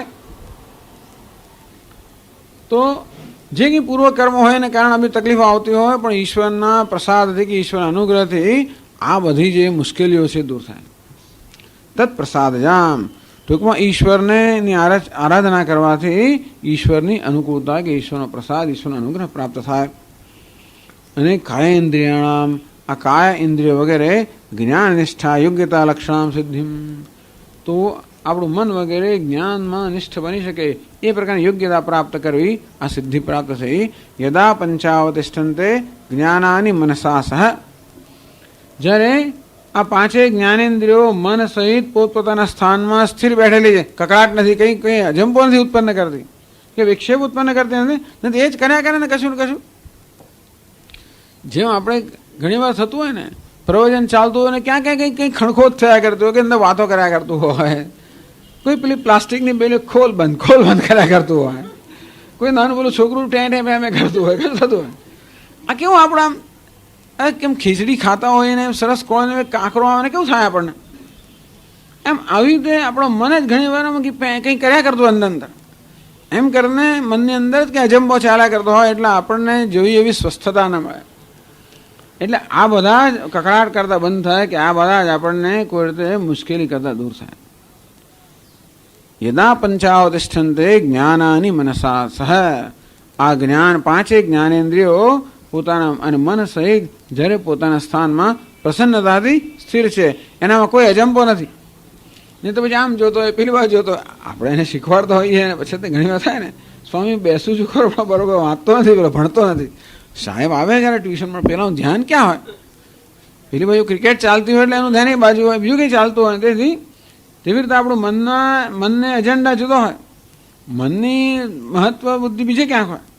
આપણે બીજું કંઈ ઈચ્છતા હોય ને મન બીજું કંઈ ઈચ્છતું હોય. આપણે કંઈક ઈચ્છે ને ઇન્દ્રિયો બીજું કંઈ ઈચ્છતી હોય. ઇન્દ્રિયોને કંઈક ચાલો હમણાં મારે ચા પીવી છે ને મારે રસગુલ્લા ખાવા છે, ચેવડો ખાવા છે, એવું કંઈક આપણે આ રસનેન્દ્રિય અભિજાતની વાત કરતી હોય, કર્ણેન્દ્રિય બીજી કંઈ વાત કરતી હોય. આમ ઇન્દ્રિયોનો પોતાની એક જરૂરિયાતો હોય, ઈચ્છાઓ હોય, લાગણીની પોતાની ઈચ્છાઓ હોય, બુદ્ધિની પોતાની ઈચ્છાઓ હોય. બુદ્ધિ કે છોડને વાના ચાલે મારે પેલું વાંચવું છે. અને તેથી બીજું કંઈ જાત જાતની દરેક જગ્યાએ રસાસ્વાદની ઈચ્છા હોય ને, તો બુદ્ધિને આ ઉપનિષદ કે ગીતા કરતાં બીજા કંઈ અભ્યાસમાં રસ પડતો હોય, અને આપણા મનને ભગવાન કરતાં બીજી કોઈ જગ્યાએ લાગણીમાં રસ પડતો હોય. ઇન્દ્રિયોને પણ કોઈ વિષયમાં રસ પડતો, બધાને રસ જ્યાં પડતો ત્યાં જાય. તો ઈશ્વરનો અનુગ્રહનો તો એ થયો કે બધાને આત્મામાંથી રસ પડતો થાય, તો બધાએ શાંત રહેશે. બુદ્ધિશ્ચ ને વિચેષ્ટતી, બુદ્ધિ પણ કોઈ પ્રકારની ચેષ્ટા ન કરે. તામ આહુ પરમામ ગતિમ તામ યોગમિત મન્યંતે સ્થિરામ ઇન્દ્રિય ધારણામ, આ ઇન્દ્રિયની આવી રીતે ધારણા થવી, સ્થિરતા, એને યોગ કહેવામાં આવે છે. અપ્રમત્તસ્તદા ભવતી, અને ત્યારે આ જ્ઞાન માટેની યોગ્યતા પ્રાપ્ત કરે. હા, હવે સત્ય છે, જેવું છે તેવું જોઈ શકે. આમ આ બધા ઇન્દ્રિયો વગરનો સત્યના દર્શનમાં ઉપયોગ નથી, પણ એની ન્યુસન્સ વેલ્યુ તો છે જ. ટૂંકમાં એ બધા આપણને કંઈક ને કોઈ પ્રકારે અંદર અવરોધ તો કરે, અને તેથી એ બધી અવરોધ ના કરે, એ બધી અનુકૂળ બને, પ્રસન્ન થાય, અને જ્યાં છે ત્યાં રહે, અને આપણે ખલેલ ના પહોંચાડે. એટલે જ યોગશાસ્ત્રોને કહ્યું કે સુખમ સ્થિરમ આસનમ, બસ એટલું પૂરતું છે કે આપણે એક બેસી શકીએ પલાઠી વાળાને કોઈ આસનની અંદર, અને આપણને શરીર ખલેલ ના પહોંચાડે. બસ જીતે આપણે જે કરવું એ કરી શકીએ. આપણે કંઈક કરવા જાય ને શરીર ખલેલ પહોંચાડે, અહીંયા દુખાવો ઉત્પન્ન, ધ્યાન દોરે, આમ ધ્યાન દોર્યા કરે. આપણે તો શું થાય, આપણે જે ધ્યાન કરવું ના કરી શકીએ ને, એ આપણું ધ્યાન દોરે. આ દરેક રીતે આ રીતે પેલા નાના બાળકો ધ્યાન દોરે ને, ઘણી વાર આપણો મિત્ર વાત કરતા ને પેલો કંઈક કુદાકુદ કરે કે તોડી નાખે ને ફેંકી દે ને પાણી ઢોળી નાખે, એમ કરે ને, કોઈ કહેતા આપણું ધ્યાન દોરે. એને ગમે નહીં કોઈ બીજો આવતો હોય ને મમ્મી પપ્પા બીજાની સાથે વાત કરે, પેલા ના ગમતું હોય એટલે ગમે તેમ કહે ને આપણું ધ્યાન દોરે. તેમ આપણી ઇન્દ્રિયો હોય, મન હોય, બુદ્ધિ હોય, એમને બીજું કશું જોઈતું હોય તો ગમે તેમ કરે આપણું ધ્યાન દોરે. એ રીતે આપણને વિચલિત કરે. એટલે ઈશ્વરના અનુગ્રહથી આ બધા પણ અનુકૂળ બને. ધાતુ પ્રસાદાત મહિમાનમાત્મન પશ્યતિ, અને તો આ રીતે આપણા વ્યક્તિત્વની પ્રસન્નતા પ્રાપ્ત થાય ત્યારે આપણને એ અનુકૂળ બને, અને ત્યારે આત્માનું જ્ઞાન, એટલે તો જ આપણું મન એવું અંતર્મુખ બને, એકાગ્રતા પ્રાપ્ત કરે. કાયેન્દ્રિયાણામ જ્ઞાન નિષ્ઠા યોગ્યતા લક્ષણામ સિદ્ધિમ પ્રાપ્ત હૈ, તો કર્મયોગથી આ બધું થાય. ઈશ્વરની આરાધનાથી, ઈશ્વરના અનુગ્રહથી આ પ્રકારે આપણું સમગ્ર વ્યક્તિત્વ આપણને અનુકૂળ બને. જ્ઞાન નિષ્ઠા યોગ્યતા લક્ષણામ સિદ્ધિમ પ્રાપ્ત હૈ. જ્ઞાનમાં નિષ્ઠા પ્રાપ્ત કરવાની યોગ્યતા, એ યોગ્યતા રૂપી પહેલી સિદ્ધિ જેને પ્રાપ્ત કરે છે સિદ્ધિમ પ્રાપ્ત હૈ. આ પ્રકારે કહેવામાં આવ્યું. એ આગળના જે કહેવામાં શ્લોક એની જ વસ્તુ ફરી કહેવામાં આવી. ફરી કેમ કહે છે? એટલે કહે છે આગળ ભાષ્યમાં સિદ્ધિમ પ્રાપ્ત હૈતે તદ અનુવાદ ઉત્તરાર્ધ.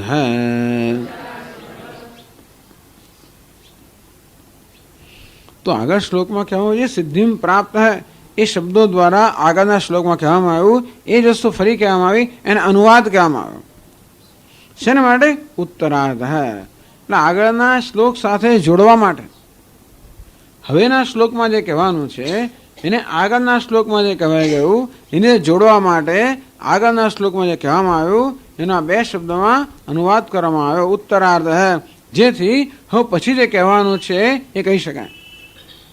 કઈ આપણે કહેવાનું હોય ને તેની આપણે ભૂમિકા બાંધવી પડે ને. શા માટે આવું કહો છો ભાઈ? આપણે પ્રશ્ન થાય ને કે આપણે બધું કંઈક જે કંઈ કહેવા માટે આપણે શેને માટે ભાઈ? કોઈ વાત કોઈ કરતો હોય તો આપણે મનમાં પ્રશ્ન થાય કે આ વાત કરવાનો હેતુ શું છે? એટલે આપણે કોઈને કશું કહેવું હોય તો પહેલાં એ કહેવાની ભૂમિકા તૈયાર કરવી પડે કે શા માટે હું કહું છું,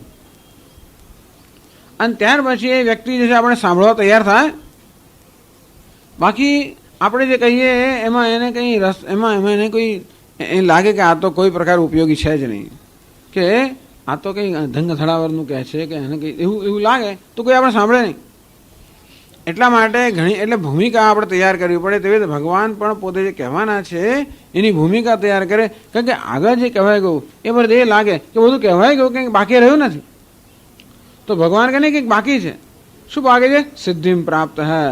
જેના કર્મયોગથી જન્મેલી અંતઃકરણ શુદ્ધિ રૂપી કે જ્ઞાનમાં નિષ્ઠા પ્રાપ્ત કરવાની યોગ્યતા રૂપી સિદ્ધિ પ્રાપ્ત કરી છે એના વિશે મારે કંઈક કહેવાનું છે. ઉત્તરાર્થ. ઉત્તર એટલે હવે પછી જે કહેવાનું છે એ માટે આ બે શબ્દોમાં પહેલા જે કહ્યું એનો અનુવાદ કરે છે. હા, એટલે કહે છે શું કહેવાનું. હવે મારે જે કહેવાનું છે ને એ તો કે શું કહેવાનું એ પૂછે છે.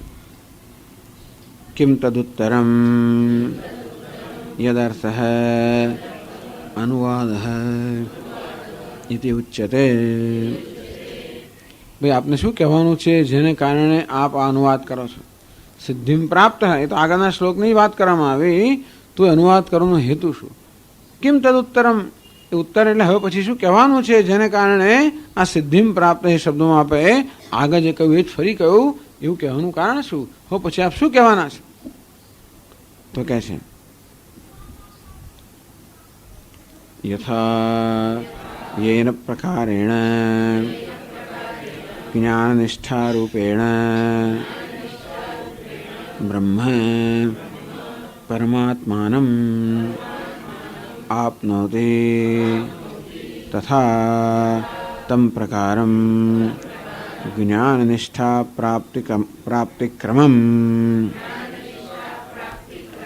મે મમ વચનાત નિબોધત્વમ નિશ્ચયેન અવધારય ઇત્યેતત.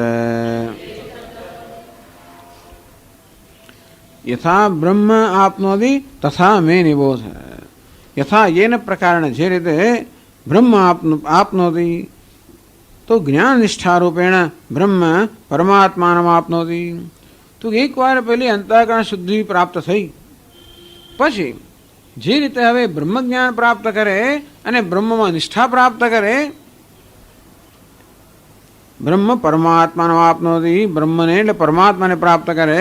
પરમાત્માને પ્રાપ્ત કરો એટલે પરમાત્માના જ્ઞાનનો નિષ્ઠા પ્રાપ્ત કરવી. તથા તમ પ્રકારમ તે પ્રકાર એટલે જ્ઞાન નિષ્ઠા પ્રાપ્તિ ક્રમ. આ જ્ઞાન નિષ્ઠાની પ્રાપ્તિનો ક્રમ છે. તો અંતઃકરણ શુદ્ધિરૂપી નિષ્ઠા પ્રાપ્ત થઈ પછી જે ક્રમથી જ્ઞાન નિષ્ઠા પ્રાપ્ત કરે છે એ ક્રમ મેં વચનાત નિબોધ. તો મારા વચનથી હું જે કહેવાનો છું એનાથી તું બરોબર સારી રીતે સાંભળ. નિશ્ચય નિબોધ એટલે નિશ્ચયને અવધારે. શ્રવણ કરીને બરોબર સાંભળ અને તારા મનમાં એને માટેનો બરોબર નિશ્ચય કર. એટલે કે હું જે કહું છું એ સાંભળીને તારાવાનો નિશ્ચય જન્મવો જોઈએ કે કયો ક્રમ છે જેનાથી જ્ઞાન નિષ્ઠારૂપી સિદ્ધિ પ્રાપ્ત થાય છે. તો સિદ્ધિ પ્રાપ્ત યથા બ્રહ્મ આપનોતી તથા નિબોધ. મેં આટલું સમજાવ્યું.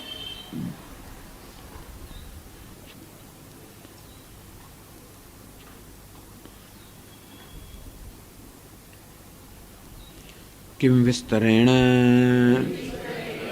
ન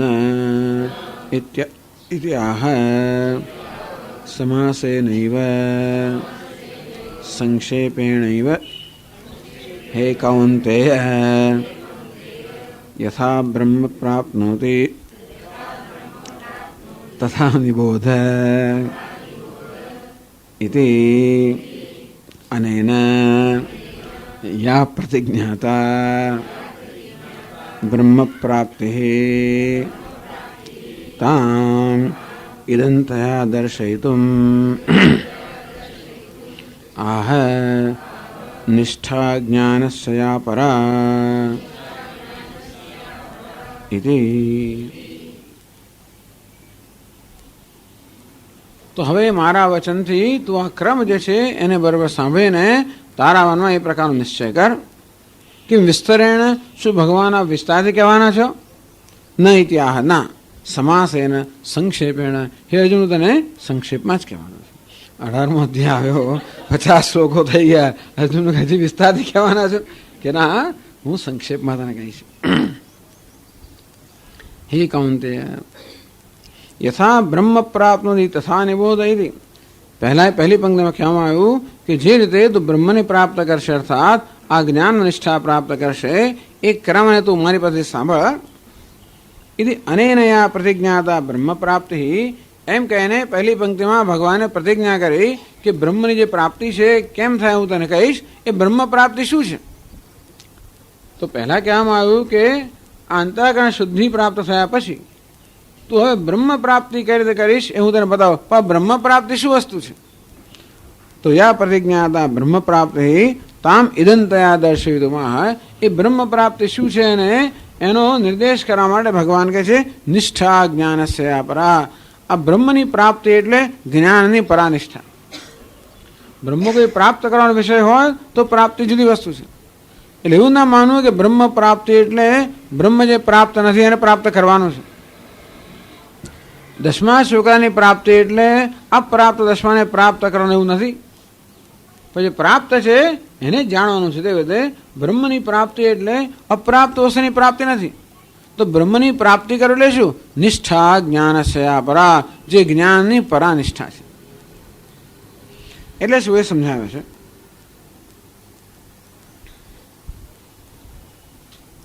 નિષ્ઠા પર્યવસાનમ પરિસમાપ્તિ ઇત્યેતત કસ્ય બ્રહ્મજ્ઞાનસ્ય યા પરા પરિસમાપ્તિ. બસ બ્રહ્મની પ્રાપ્ત કરવું એટલે આ જ્ઞાનમાં નિષ્ઠા પ્રાપ્ત કરવી. એટલે પ્રાપ્તિ એટલે બીજું કંઈ નથી. નિષ્ઠા એટલે નિતરામ સ્થિતિ. જે સ્વાભાવિક સ્થિતિ છે એ સ્વાભાવિક સ્થિતિમાં જ રહેવું. બસ આજ આપણે વેદાંત શીખવાડે ને વારંવાર કહીએ કે બસ એક જ વસ્તુ છે, જે આપણી સ્વાભાવિક સ્થિતિ છે એ સ્વાભાવિક સ્થિતિમાં રહેવું. તો જ નિષ્ઠા. કોઈ વસ્તુ પોતાની સ્વાભાવિક અવસ્થામાં હોય તો જ એ અવસ્થામાં પ્રયત્ન વગર રહી શકે. નિષ્ઠા એટલે પ્રયત્ન વગરની સ્થિતિ. તો એ પ્રયત્ન વગરની સ્થિતિ ત્યારે જ હોય જ્યારે એ આપણી સ્વાભાવિક અવસ્થા હોય ત્યારે. જે સ્વાભાવિક ન હોય તો પ્રયત્ન વગર ના રહી શકીએ. આપણે સૂતા હોઈએ તો પ્રયત્ન વગર સૂઈ શકીએ, પણ ધારો કે ઉલટા, ધારો કે આપણે માથા પર ઊભા હોઈએ તો એ આપણી સ્વાભાવિક સ્થિતિ નથી ને, એટલે ત્યાં રહેવાનો પ્રયત્ન કરવો પડે. કોઈ પણ પ્રકારની અવસ્થામાં આપણે હોઈએ તો પ્રયત્ન કરવો જ પડે, કારણ કે આપણી સ્વાભાવિક અવસ્થા નથી. અત્યારે આમ બેઠા હોઈએ તો કોઈ પ્રયત્ન ના કરવો પડે, સ્વાભાવિક અવસ્થા છે. પરંતુ એટલે કે જે આપણી પ્રતિષ્ઠા છે પગ, એ પગ પર આપણી પ્રતિષ્ઠા તો સ્વાભાવિક હોય. હાથ પ્રતિષ્ઠા નથી, એના પર આપણે ઊભા હોઈએ તો આપણે સ્વાભાવિક નથી, માટે એમાં રહેવાનો પ્રયત્ન કરવો પડે. આમ આપણે દ્રષ્ટાંત આપી તેવી રીતે પાણીએ ઠંડુ રહેવા માટે કોઈ પ્રયત્ન ના કરવો પડે, એની સ્વાભાવિક સ્થિતિ છે. પાણીને ગરમ કર્યું તો ગરમ રાખવા માટે પ્રયત્ન કરવો પડે, કારણ કે ગરમી પાણીનો સ્વભાવ નથી, એટલે આપણે એને અગ્નિ એને ગરમ કરવું કરતા રહેવું પડે. તો આપણે પણ એટલે સ્વાભાવિક સ્થિતિ કોઈ વસ્તુને પેલી સ્પ્રિંગને ખેંચી હોય તો એ ટેન્શનમાં હોય બિચારી, અને છોડી દઈએ અને પછી પોતાની સ્વાભાવિક સ્થિતિમાં આવી જાય ત્યારે પછી એ સ્થિતિસ્થાપકતા પ્રાપ્ત કરે, એટલે પછી જેમાં રહેવા માટે કોઈ પ્રયત્ન ના કરવો પડે, તો જ મનમાં નિરાત થાય. જ્યાં સુધી પ્રયત્ન નથી ત્યાં સુધી નિરાત નથી. નિષ્ઠા એટલે નિરાત. કોઈ જાણે ઘરનું નામ હોય નિરાત, સરસ નામ છે ઘરનું નામ હોય નિરાત, બસ મળે તો બહુ સારું, આપણે ઈચ્છે, પણ નિરાત ત્યારે જ મળે જ્યારે આપણે ખરા ઘરમાં હોઈએ. કયા ઘરમાં હોઈએ? અસ્થિ ભાતિ પ્રિયમ. એ ઘરમાં જ્યારે હોઈએ ત્યારે આપણે નિરાત પ્રાપ્ત થાય, કારણ કે એમાં હોવા માટે કોઈ પ્રયત્ન નથી. અનાત્મામાં આપણે હોઈએ એ આપણી સ્વાભાવિક વ્યવસ્થા નથી, માટે એને વળગી જ રહેવું પડે. આપણને ક્યારે નિરાત ન જન્મે, હંમેશા કંઈ ને કે અજંપો રહ્યા જ કરવાનો. દેહની અંદર સ્થિતિ હોય એટલે શું છે કે હું દેહ છું એવી જાતની સ્થિતિ હોય, એટલે મને ખબર જ છે કે દેહ તો મૃત્યુના અધીન છે, દેહમાં આવી મર્યાદાઓ છે, અંતેથી એક મર્યાદાની લાગણી પેલો મૃત્યુનો ભય આવું રહેલું જ હોય, એટલે અજંપો રહેલો જ હોય. આમ દેહને, ઇન્દ્રિયને, મનને, બુદ્ધિને અનાત્મામાં મારી આત્મબુદ્ધિ જ્યારે હોય, એટલે કે હું આત્મામાં ના બેઠેલો અનાત્મામાં બેઠેલો હોઉં, ત્યારે કેવી સ્થિતિ છે? ઉલટા આપણે ઉભા હોઈએ ને પેલા હાથ ઉપર એના જેવી સ્થિતિ છે. અને તેથી અમે તો બેલેન્સ જાળવી રહેવાતું છે, બહુ પ્રયત્ન કરીએ બેલેન્સ જાળવવાનો. આપણે સંજોગોની અંદર પણ આપણા મનની બેલેન્સ જાળવવાનો બહુ પ્રયત્ન કરીએ. આપણે જાત જાતનું વિતાવવામાં આવતું હોય, જાત જાતના આક્રમણ કરવામાં આવતા હોય, કે જાત જાતની રીતે આપણે એવી જાત જાતની રીતે આપણી સાથે વર્તવામાં આવતું હોય, ત્યારે બહુ પ્રયત્ન કરવો પડે છે ને. કેમ? આપણે શાંતિ કે સ્વસ્થતા જવા પ્રયત્ન કેમ કરો? આપણે સ્વાભાવિક સ્થિતિમાંથી આપણે સ્થિતિસ્થાપક નહીં, જરાક આમ ધક્કોમાં પડી જઈએ. સ્થિતિસ્થાપક કોને? ગમે તેટલું ધક્કો મારે તો પડે જ નહીં. એને કહે કેવું ઇક્વિલિબ્રિયમ છે ભાઈ? ઇક્વિલિબ્રિયમ એટલે કેવું? આવું અનસ્ટેબલ ઇક્વિલિબ્રિયમ, અનસ્ટેબલ પણ સ્ટેબલ ઇક્વિલિબ્રિયમ. એટલે સ્વામી દયાનંદજી મહારાજ હંમેશા દ્રષ્ટાંત આપે પેલી તેંજોર ડોલ. તાંજોરમાં પેલી જે માટીની એ લોકો પેલી બનાવે ડોલ, ઢીંગલી, અને મોટું એનો નીચેનો પેલો પાયો બહુ મોટો હોય, એટલે પછી આમ ગમે આમ તમે ધારો કે આમ નીચે કરો ભાઈ ઊભી થઈ જાય. એવા આપણે થઈએ, લોકો ધક્કો મારે વળી પાછા આપણે આવી જઈએ, ધક્કો મારે આવી જઈએ, પ્રયત્ન વગર જ આવે, કારણ કે આપણો સ્વભાવ છે. અત્યારે વારંવાર આપણે પડી જઈએ છીએ, વારંવાર આપણે વિક્ષિપ્ત થઈ જઈએ છીએ, વારંવાર અકળાઈ જઈએ છીએ, વારંવાર ગુસ્સે થઈ જઈએ છીએ, વારંવાર દુઃખી થઈ જઈએ છીએ, વારંવાર નિરાશ થઈ જઈએ છીએ, વારંવાર આ બધું થાય છે, કારણ કે આપણે આપણા સ્વભાવમાં બેઠેલા નથી, ક્યાંક બીજે બેઠેલા છીએ. ક્યાં બેઠા છે? આપણે અનાત્મામાં બેઠેલા છીએ. અનાત્મા તો કોઈ દાડો બિચારો સ્થિતિસ્થાપ એમાં સમતોલન હોય જ નહીં. અનાત્મા તો જરાકમાં ગબડી પડે. પેલા બિલિયર્ડના બોલ આમ લાગે બધા, પણ જરાક અડકોને જેમ ગબડવા માંડે તેમ અનાત્માને જરાક ગબડવું એનો સ્વભાવ જ છે. એટલે તેથી આપણે અનાત્મામાં બેઠેલા હોઈએ તો આપણે ગબડીએ જ. ગમે બહુ તો પ્રયત્ન કરીને રોકી રાખીએ, બધું કરીએ, પણ એમાંય બહુ શ્રમ રહેલો છે. અને પછી એ રોકી રાખ્યા પછી 1-2 દિવસ પછી બહાર આવે, ચાલો કંઈ વાંધો નહીં. પરંતુ કહેવાનો ભાવ એ છે કે નિતરામ સ્થિતિ એટલે સ્વાભાવિક અવસ્થા. તો એવી અવસ્થા જ્યાંથી પછી આપણને કોઈ વિચલિત કરી જ ના શકે. ઉદાસીન ઉદાસીન ગુણૈર્યોને વિચાલ્યતે ગુણાવર્તન્તે ઇત્યવ યો અતિષ્ઠતિ નૈંગતે યો ન ઇંગતે યહ અવતિષ્ઠતિ. જે હંમેશા પોતાના સ્વરૂપમાં આત્મામાં સ્વાભાવિક અવસ્થામાં બરોબર બેઠેલો છે. ન ઇંગતે એ ચલાયમાન થતો જ નથી. કેમ થતો નથી? ગુણાહ વર્તન્તે ઇત્યવ. ઉદાસીન ઉદાસીન એ બધાથી ઉદાસીન છે. ગુણૈર્યોને વિચાલ્યતે ગુણાહ વર્તન્તે. આ તો બધા ગુણોનો ખેલ છે. આ સત્વ રજસ તમસ આ બધાના ગુણોનો ખેલ છે. એમાં અહંભાવ નથી, નહીં તો એ આત્માનો ખેલ થઈ જાય.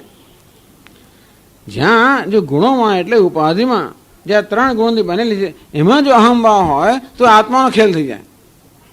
પણ જ્ઞાની પુરુષ માટે જેને આ પ્રકારનો વિવેક છે, નાન્યમ ગુણેભ્ય કર્તારમ યદા દ્રષ્ટાનુપશ્યતિ ગુણેભ્યશ્ચ પરમ વેસ્તિ મદભાવમ શોધી ગચ્છતિ. કે બધું કર્તૃત્વ ભોક્તૃત્વ બધું ગુણમાં છે. સત્વ રજસ તમસ આ 3 ગુણ એમાંથી બનેલી ઉપાધિમાં છે. નાન્યમ ગુણેભ્ય કર્તારમ યદા દ્રષ્ટા અનુપશ્યતિ. આ દ્રષ્ટા જ્યારે જોઈએ કે બધું કર્તૃત્વ ભોક્તૃત્વ બધું ગુણમાં છે. ગુણેભ્યશ્ચ પરમ વેત્તિ. અને આ 3 ગુણથી પર જે છે એમનો પ્રકાશક છે, એને જાણે છે આત્મ સ્વરૂપે. મદભાવમ શોધી ગચ્છતિ, એ મારા ભાવને પ્રાપ્ત કરે છે. અંતેથી ઉદાસીન ઉદાસીન, એ તો ગુણોનો ખેલ જોયા કરે છે. ખેલમાં પછી વાંધો નહીં, સાચું હોય ત્યારે મુશ્કેલી, ખેલમાં આપણને કંઈ વાંધો નથી. ખેલમાં ભલે ને કોઈ મુક્કો મારતો કે ખેલ જ છે ને, આપણને કોઈ કદાચ મુક્કો મારે પણ એને આપણે ખેલ માનતો હોય તો વાંધો ના આવે. એને સાચું માનતો હોય એના અડક્યો તો અડક્યો કેમ મને એવું થઈ જાય.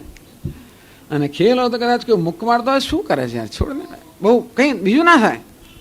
કદાચ ઘણીવાર પેલો ખેલમાં ને ખેલમાં જોરથી મારી દે, આપણે વાગે ખરો, પણ કે શું કરે, જાણે છે ખેલ છે, શું કરે છે, છોડ દે. અને આપણે એને સાચું માનતો હોય ને જરાક આમ ટપલી આમ અડકે ને, મને અડકીશ નહીં એમ થઈ જાય. એટલે વસ્તુ કેવી છે કે ગુણાહ વર્તનતે, તો જ્ઞાની પુરુષ માટે બહુ સ્પષ્ટ છે આ બધો ગુણોનો ખેલ છે. માટે ખેલમાં સત્વ આવે, રજસ આવે, તમસ આવે, જે આવે એ ખેલને જોયા કરે છે, એને માણ્યા કરે છે. સ્વામી દયાનંદ મહારાજ કહે કે ભાઈ નાટક જોવા માટે ક્યાંય જવાની જરૂર નથી, આપણા મનના વિચારો નિરીક્ષણ કર્યા કરો, બધા નાટક ત્યાં જોવા મળશે. નાટકમાં આવે કે સિનેમા આવે એના કરતાં અનેક પ્રકારના બધા ભાવ જોવા મળશે આપણને. પણ એ જોતા હોઈએ ત્યારે ને આપણે તો એની સાથે આપણે એની સાથે બધો અનુભવ માણીએ છીએ, એટલે પછી જોવાનું રહેતું નથી, પ્રેક્ષક આપણે રહેતા નથી. નિષ્ઠા એટલે નિતરામ સ્થિતિ, સ્વાભાવિક અવસ્થા. નિષ્ઠા જ્ઞાનસ્ય પરા, બસ આ જ્ઞાનનો અર્થ એ છે કે આપણે આપણી સ્વાભાવિક સ્થિતિમાં રહીએ. કઈ સ્વાભાવિક સ્થિતિ? અસ્થિ ભાતિ પ્રિયમ. એ દરેકનો મૂળ સ્વભાવ છે. ભલે અગ્નિને આપણે ગરમ કહીએ પેલાને, પણ બધા અગ્નિનો મૂળ સ્વભાવ કયો? અસ્થિ ભાતિ પ્રિયમ. જગતના દરેક પદાર્થનો સ્વભાવ છે અસ્થિ ભાતિ પ્રિયમ. મારો સ્વભાવ છે અસ્થિ ભાતિ પ્રિયમ, એમાં હું બેઠેલો હોઉં, પેલા નામ રૂપમાં નહીં. એટલે નિષ્ઠા પર્યવસાનમ પરિસમાપ્તિ. નિષ્ઠા એટલે નિ અને સ્થા, નિતરામ સ્થિતિ નિષ્ઠા. નિતરામ એટલે કે જે સમતોલપણે રહેવું, જે સમતોલપણામાં કોઈ પ્રકારનો વિક્ષેપ કે ચલાયમાન ચલન થાય જ નહીં, એ પ્રકારનો. નહીં ગતે, એને કોઈ વિચલિત કરી જ ના શકે. ઇઝ લાઈક એ રોક, તો રોક જેવો છે, પહાડ જેવો છે, ગમે તે કરો ધક્કો મારો કંઈ થાય જ નહીં એને. એ જડ છે એટલા મળે નહીં. ગુણાહ વર્તનતે, આ તો બધો ગુણોનો ખેલ છે જ્ઞાનને કારણે. નિષ્ઠા એટલે પર્યવસાનમ પરિસમાપ્તિ, સા કાષ્ઠા સા પરાગતિ. આ બધી આપણી સાધનાની કે જીવનમાં જે ધ્યેય છે એ ધ્યેયની પરિસમાપ્તિ.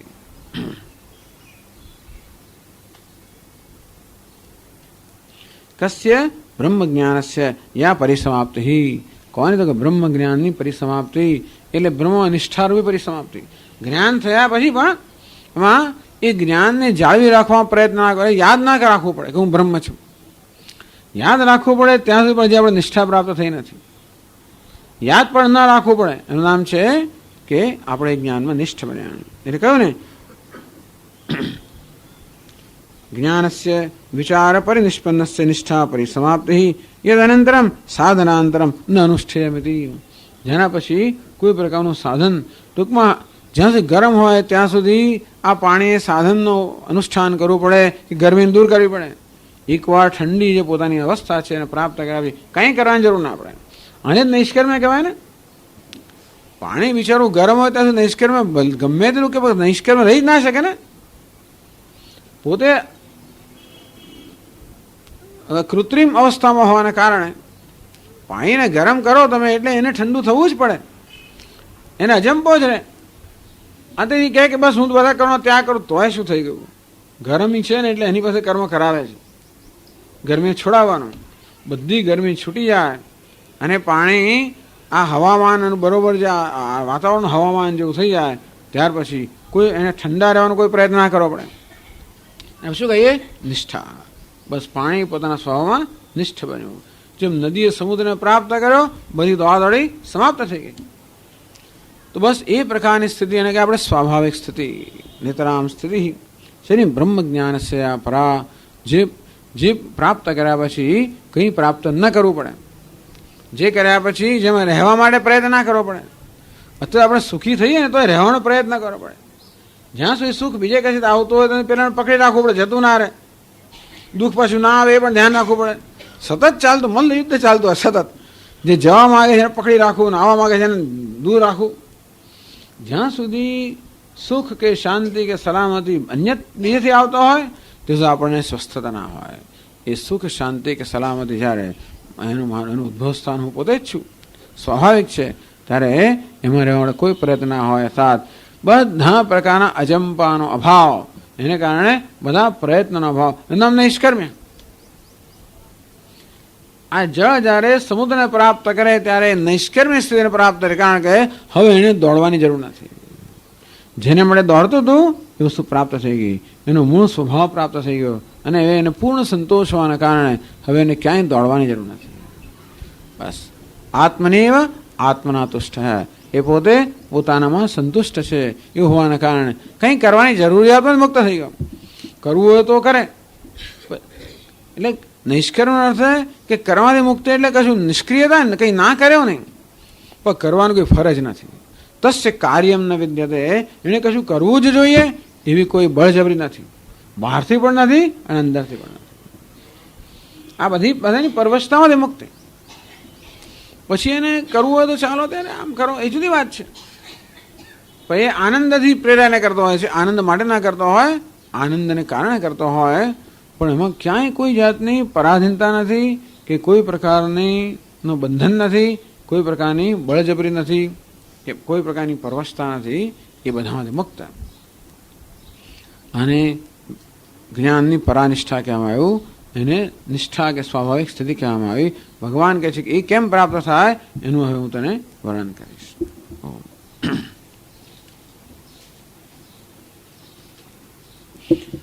ઓમ પૂર્ણમદઃ પૂર્ણમિદં પૂર્ણાત પૂર્ણમુદચ્યતે પૂર્ણસ્ય પૂર્ણમાદાય પૂર્ણમેવાવશિષ્યતે. ઓમ શાંતિ શાંતિ શાંતિ. શંકરં શંકરાચાર્યં કેશવં બાદરાયણં સૂત્રભાષ્યકૃતૌ વંદે ભગવन्तૌ પુનઃ પુનઃ. ઈશ્વરો ગુરુરાત્મેતિ મૂર્તિભેદવિભાગિને વ્યોમવદ્વ્યાપ્તદેહાય દક્ષિણામૂર્તયે નમઃ.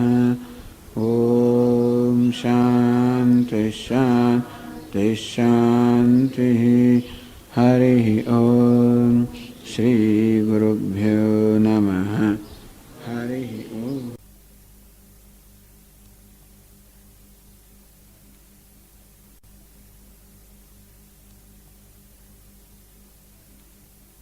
ઓમ નારાયણઃ પરો વ્યક્તાત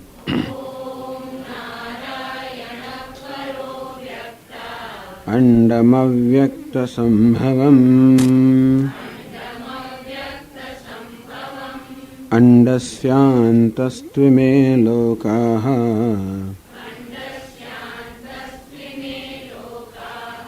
સપ્તદ્વીપા ચ મેદિની. અસક્તબુદ્ધિः સર્વત્ર जितात्मा विगतस्पृहः नैष्कर्म्यसिद्धिं परमाम् संन्यासेनाधिगच्छति. सिद्धिं प्राप्तो यथा ब्रह्म तथाप्नोति निबोध मे. समासेनैव कौन्तेय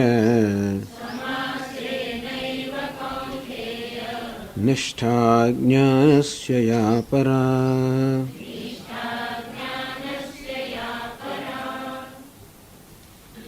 असक्त बुद्धि सर्वत्र जितात्मा विगत स्पृह. સર્વત્ર સર્વ પદાર્થોમાં એટલે પોતાની સાથે ગાઢ રીતે સંકળાયેલા બધા પદાર્થોમાં જે આસક્તિ ઉત્પન્ન થવાની બધી સંભાવના છે કે આસક્તિની યોગ્યતા છે એવા પદાર્થોમાં પણ જે અસક્ત બુદ્ધિ અર્થાત આસક્તિ રહિતનો છે.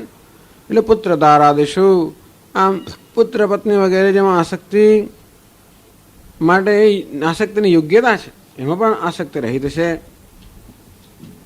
વિગત સ્પૃહ દેહ જીવિત ભોગેશુ, તો પોતાનું દેહ જે છે અને પોતાનું જીવન છે એ પણ ચાલુ રહેવું જોઈએ એ પ્રકારના આગ્રહથી પણ જે રહિત છે.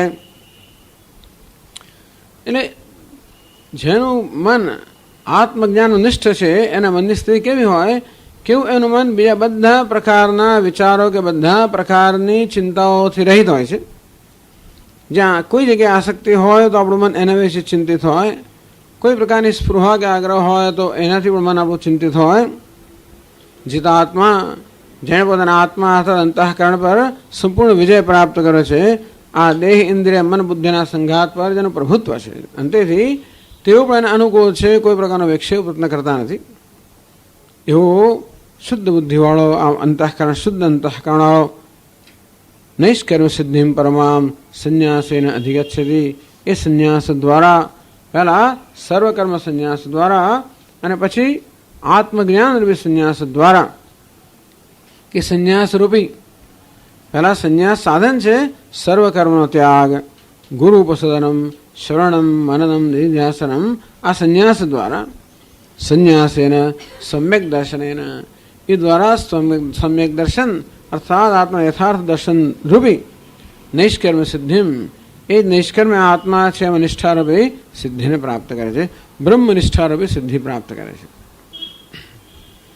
સિદ્ધિમ પ્રાપ્તો યથા બ્રહ્મ તથાપ્નોતિ નિબોધ મે, આ પ્રકારની સિદ્ધિ અર્થાત બ્રહ્મ જ્ઞાનમાં નિષ્ઠારૂપી સિદ્ધિ કેમ પ્રાપ્ત થાય? તો સિદ્ધિમ પ્રાપ્ત પહેલા અંતઃકરણ શુદ્ધિરૂપી સિદ્ધિ જે પ્રાપ્ત થશે તે કયા ક્રમ, યથા યેન ક્રમેણ, જે ક્રમથી પેલી જ્ઞાન નિષ્ઠારૂપી મોક્ષરૂપી સિદ્ધિ પ્રાપ્ત કરે છે એ કેવી રીતે છે એ અર્જુન હું તને હવે સંક્ષેપમાં કહું છું. સમાસેન કૌંતેય નિષ્ઠા જ્ઞાનસ્ય યા પરા, જ્ઞાનસ્ય યા પરા નિષ્ઠા, જેના આગળ પરમામ સિદ્ધિ કહેવામાં આવી એને એ જ્ઞાનસ્ય પરા નિષ્ઠા, બ્રહ્મ આપનો બ્રહ્મની પ્રાપ્તિ એટલે બ્રહ્મ જ્ઞાનમાં નિષ્ઠા પ્રાપ્ત કરવી. નિષ્ઠા પર્યવસાનમ પરિસમાપ્તિ ઇત્યત, તો કે આ જ્ઞાનની છેડે પરિસમાપ્તિ, આ જ્ઞાનનું પર્યવસાન કે આ જ્ઞાનની સાધના છે એની પરાકાષ્ઠા કઈ, તો કે જ્ઞાનમાં નિષ્ઠા પ્રાપ્ત કરવી. એટલે કે મારો જે સ્વભાવ છે, મારું જે સ્વરૂપ છે, હું બ્રહ્મ છું એ પ્રકારના જ્ઞાનમાં, એ પ્રકારની સભાનતામાં નિષ્ઠા પ્રાપ્ત કરવી. અત્યારે હું દેહ છું, મન છું, બુદ્ધિ એ પ્રકારના જ્ઞાનમાં જાણે કે નિષ્ઠ હોવ, તો એને બદલે હું બ્રહ્મ છું એ જ્ઞાનમાં નિષ્ઠા પ્રાપ્ત કરવી. યા જ્ઞાનસ્ય યા પરાનિષ્ઠા, જ્ઞાન જે પરાનિષ્ઠા છે. એટલે છેલ્લા વાક્યમાં નિષ્ઠા પર્યવસાનમ પરિસમાપ્તિ તેદ, કસ્ય બ્રહ્મ જ્ઞાનસ્ય યા પરિસમાપ્તિ. 445 પાના પર 50મા શ્લોકમાં નીચેથી પહેલાનો પેરેગ્રાફ.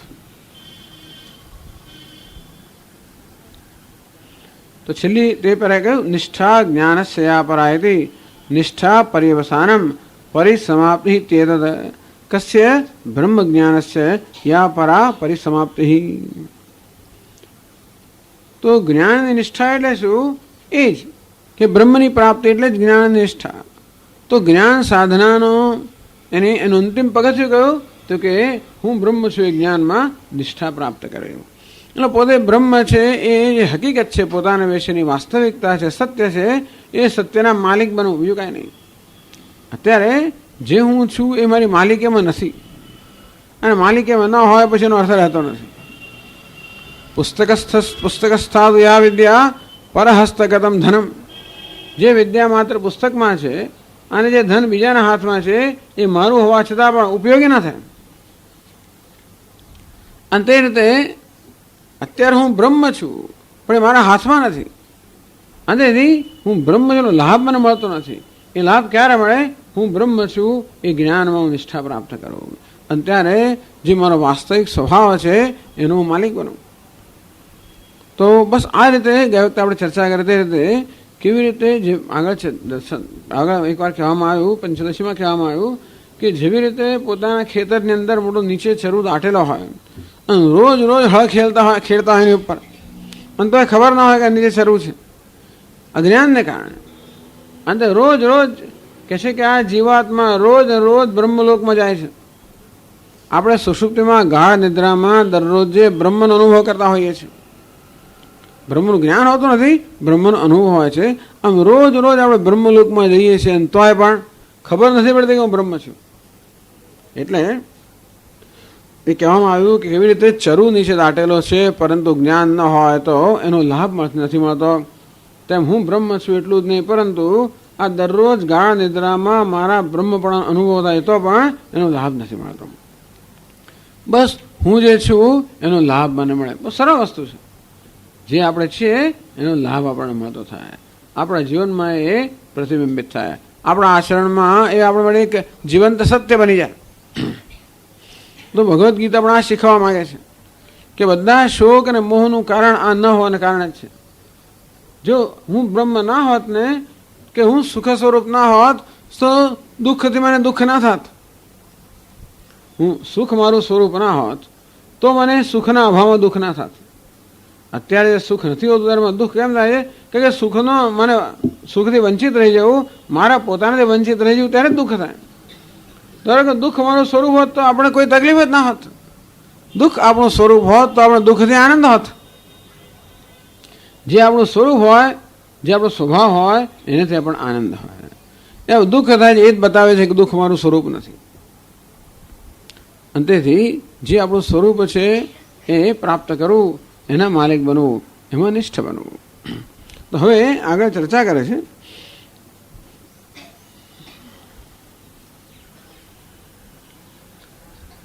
તસ્ય પરાનિષ્ઠા ન પ્રસિદ્ધાય કૃત્વા. બ્રહ્મનિષ્ઠા, બ્રહ્મજ્ઞાન નિષ્ઠા એ વળી શું વસ્તુ છે? એ પ્રશ્ન પૂછે કે આત્મજ્ઞાનમાં નિષ્ઠા એટલે શું વળી? નિષ્ઠા પરિવસાનમ પરિસમાપ્તિ બ્રહ્મજ્ઞાનસ્ય પરિસમાપ્તિ, બ્રહ્મજ્ઞાનની પરિસમાપ્તિ, બ્રહ્મજ્ઞાનમાં નિષ્ઠા. હવે કોઈ તમે સાંભળ્યું નથી આ બ્રહ્મજ્ઞાન શું વસ્તુ છે? એટલે હવે શંકરાચાર્ય મહારાજ થોડીક ચર્ચા કરે છે અહીંયા આગળ. આમ તો બહુ મહત્વની ચર્ચા છે, એટલા માટે કે ખરેખર બ્રહ્મજ્ઞાન એટલે શું, બ્રહ્મજ્ઞાનની પ્રાપ્તિ એટલે શું, એ બહુ જ મહત્વની વસ્તુ છે. અને એ ચર્ચા એની ચર્ચા કરે છે. કેટલાક પ્રશ્નો પૂછે છે, એના ઉત્તરો પછી એ આ વસ્તુનો જવાબ આપે છે. તો જેને કંઈ ખબર જ નથી, જાણે કે એ પ્રકારનો પ્રશ્ન પૂછાઈ રહ્યો છે, એટલે કહે છે તો જો 445 પાનામાં છેલ્લા પેરેગ્રાફમાં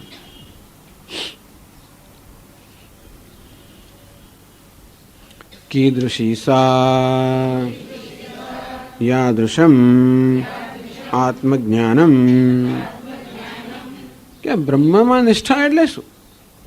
બ્રહ્મ તો એવું છે ને આપણા માટે જાણીતી વસ્તુ જ નથી ને.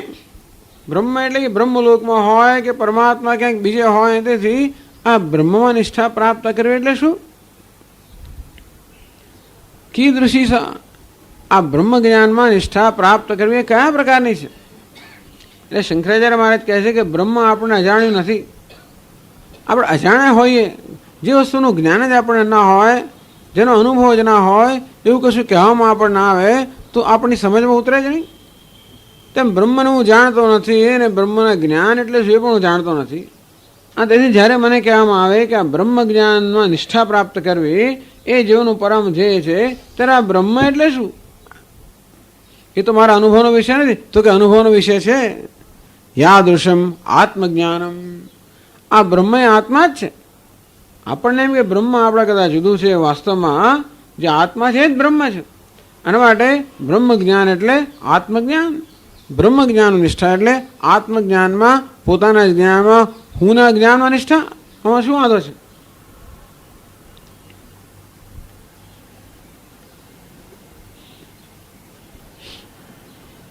તત્રાપી પ્રસિદ્ધિ સિદ્ધા. ચાલો ભાઈ, આત્મામાં નિષ્ઠા એટલે શું? આત્મજ્ઞાન નિષ્ઠા એટલે એ પ્રશ્ન પૂછે. કીધું અથવા તો આત્માનું જ્ઞાન એટલે શું એ પ્રશ્ન પૂછે. આત્મા તો હું જાણું છું, પણ આત્માનું જ્ઞાન શું વસ્તુ છે? કહે છે કીદૃક તત યાદૃશ આત્મા. તો નિષ્ઠા જ્ઞાનસ્યા પરા, જે બ્રહ્મ જ્ઞાનની પરાનિષ્ઠા છે, તો બ્રહ્મ જ્ઞાન એટલે શું? તો કે આત્મજ્ઞાન એટલે બ્રહ્મ જ્ઞાન. પણ આત્માનું જ્ઞાન વડે કેવું હોય? કીદૃક્ત આત્મજ્ઞાનમ. એ આત્માનું જ્ઞાન કેવું હોય? યાદૃશ્ય આત્મા, જેવો આત્મા હોય તો આત્માનું જ્ઞાન હોય. ટૂંકમાં હંમેશા જેવો વિષય હોય તે પ્રકારનું જ્ઞાન હોય ને. આ ચંપાનું ફૂલ છે તો એનું જ્ઞાન એટલે ચંપાના ફૂલની જ્યારે વૃત્તિ મારાનો ઉઠે ત્યારે ચંપાના ફૂલના આકારની હોય. એ જે પ્રકારની જ્ઞાન વૃત્તિ આપણા મનમાં ઉઠે એ જ્ઞાનના વિષયના અનુરૂપ હોય. અને આત્માનું જ્ઞાન એટલે આત્માનું ચંપાનું જ્ઞાન કેવું હોય? તો ચંપાના આકારમાં હોય. જેવું ચંપો એવું આ ચંપાનું જ્ઞાન. પુસ્તકનું જ્ઞાન એટલે શું? જેવું પુસ્તક જેવો વિષય તેવું જ્ઞાન. તો આત્માનું જ્ઞાન એટલે શું? જેવું આત્મા તેવું જ્ઞાન. આત્મા તો જાણો જ છો ને, આત્મા એટલે હું. અરે પણ તમે કોને આત્મા કહો છો? કોઈ દેહને આત્મા કહે ને, કોઈ મનને આત્મા કહે ને, કોઈ બીજાના આત્મા કહે. એટલે આત્મા તમે શું ને શું કહો છો? એટલે કહે છે કીદૃશો સૌ અસો આત્મા કીદૃશ. આ આત્મા કેવો છે? કારણ કે આત્મા વિશે ઘણા ખ્યાલો પ્રવર્તમાન છે. કોઈ આત્માને દેહ જેવડો કહે, કોઈ આત્માને અણુ કહે, કોઈ આત્માને જાતનું કહેતા હોય છે. તો આપ જે પ્રકારના આત્માના જ્ઞાનની વાત કરો છો, કયો આત્મા છે? અમે જાણતા નથી. તો કહે છે કે નહીં નહીં, એ પણ જાણીતો છે. કહે છે યાદૃશ ભગવતા ઉક્ત ઉપનિષદ વાક્યૈશ્ચ ન્યાયતશ્ચ. તો જ્ઞાનની નિષ્ઠા એટલે બ્રહ્મ જ્ઞાન. બ્રહ્મ જ્ઞાન એટલે આત્મજ્ઞાન. આત્માનું જ્ઞાન કેવું હોય? જેવું આત્મા હોય તો આત્માનું જ્ઞાન હોય. આત્મા કોને કહેવાય? જેવું તે કહ્યું યાદૃશો ભગવતા ઉક્ત. જે પ્રકારે ભગવાને ભગવદ્ ગીતામાં આત્માનું નિરૂપણ કર્યું એ આત્માની વાત કરી છે.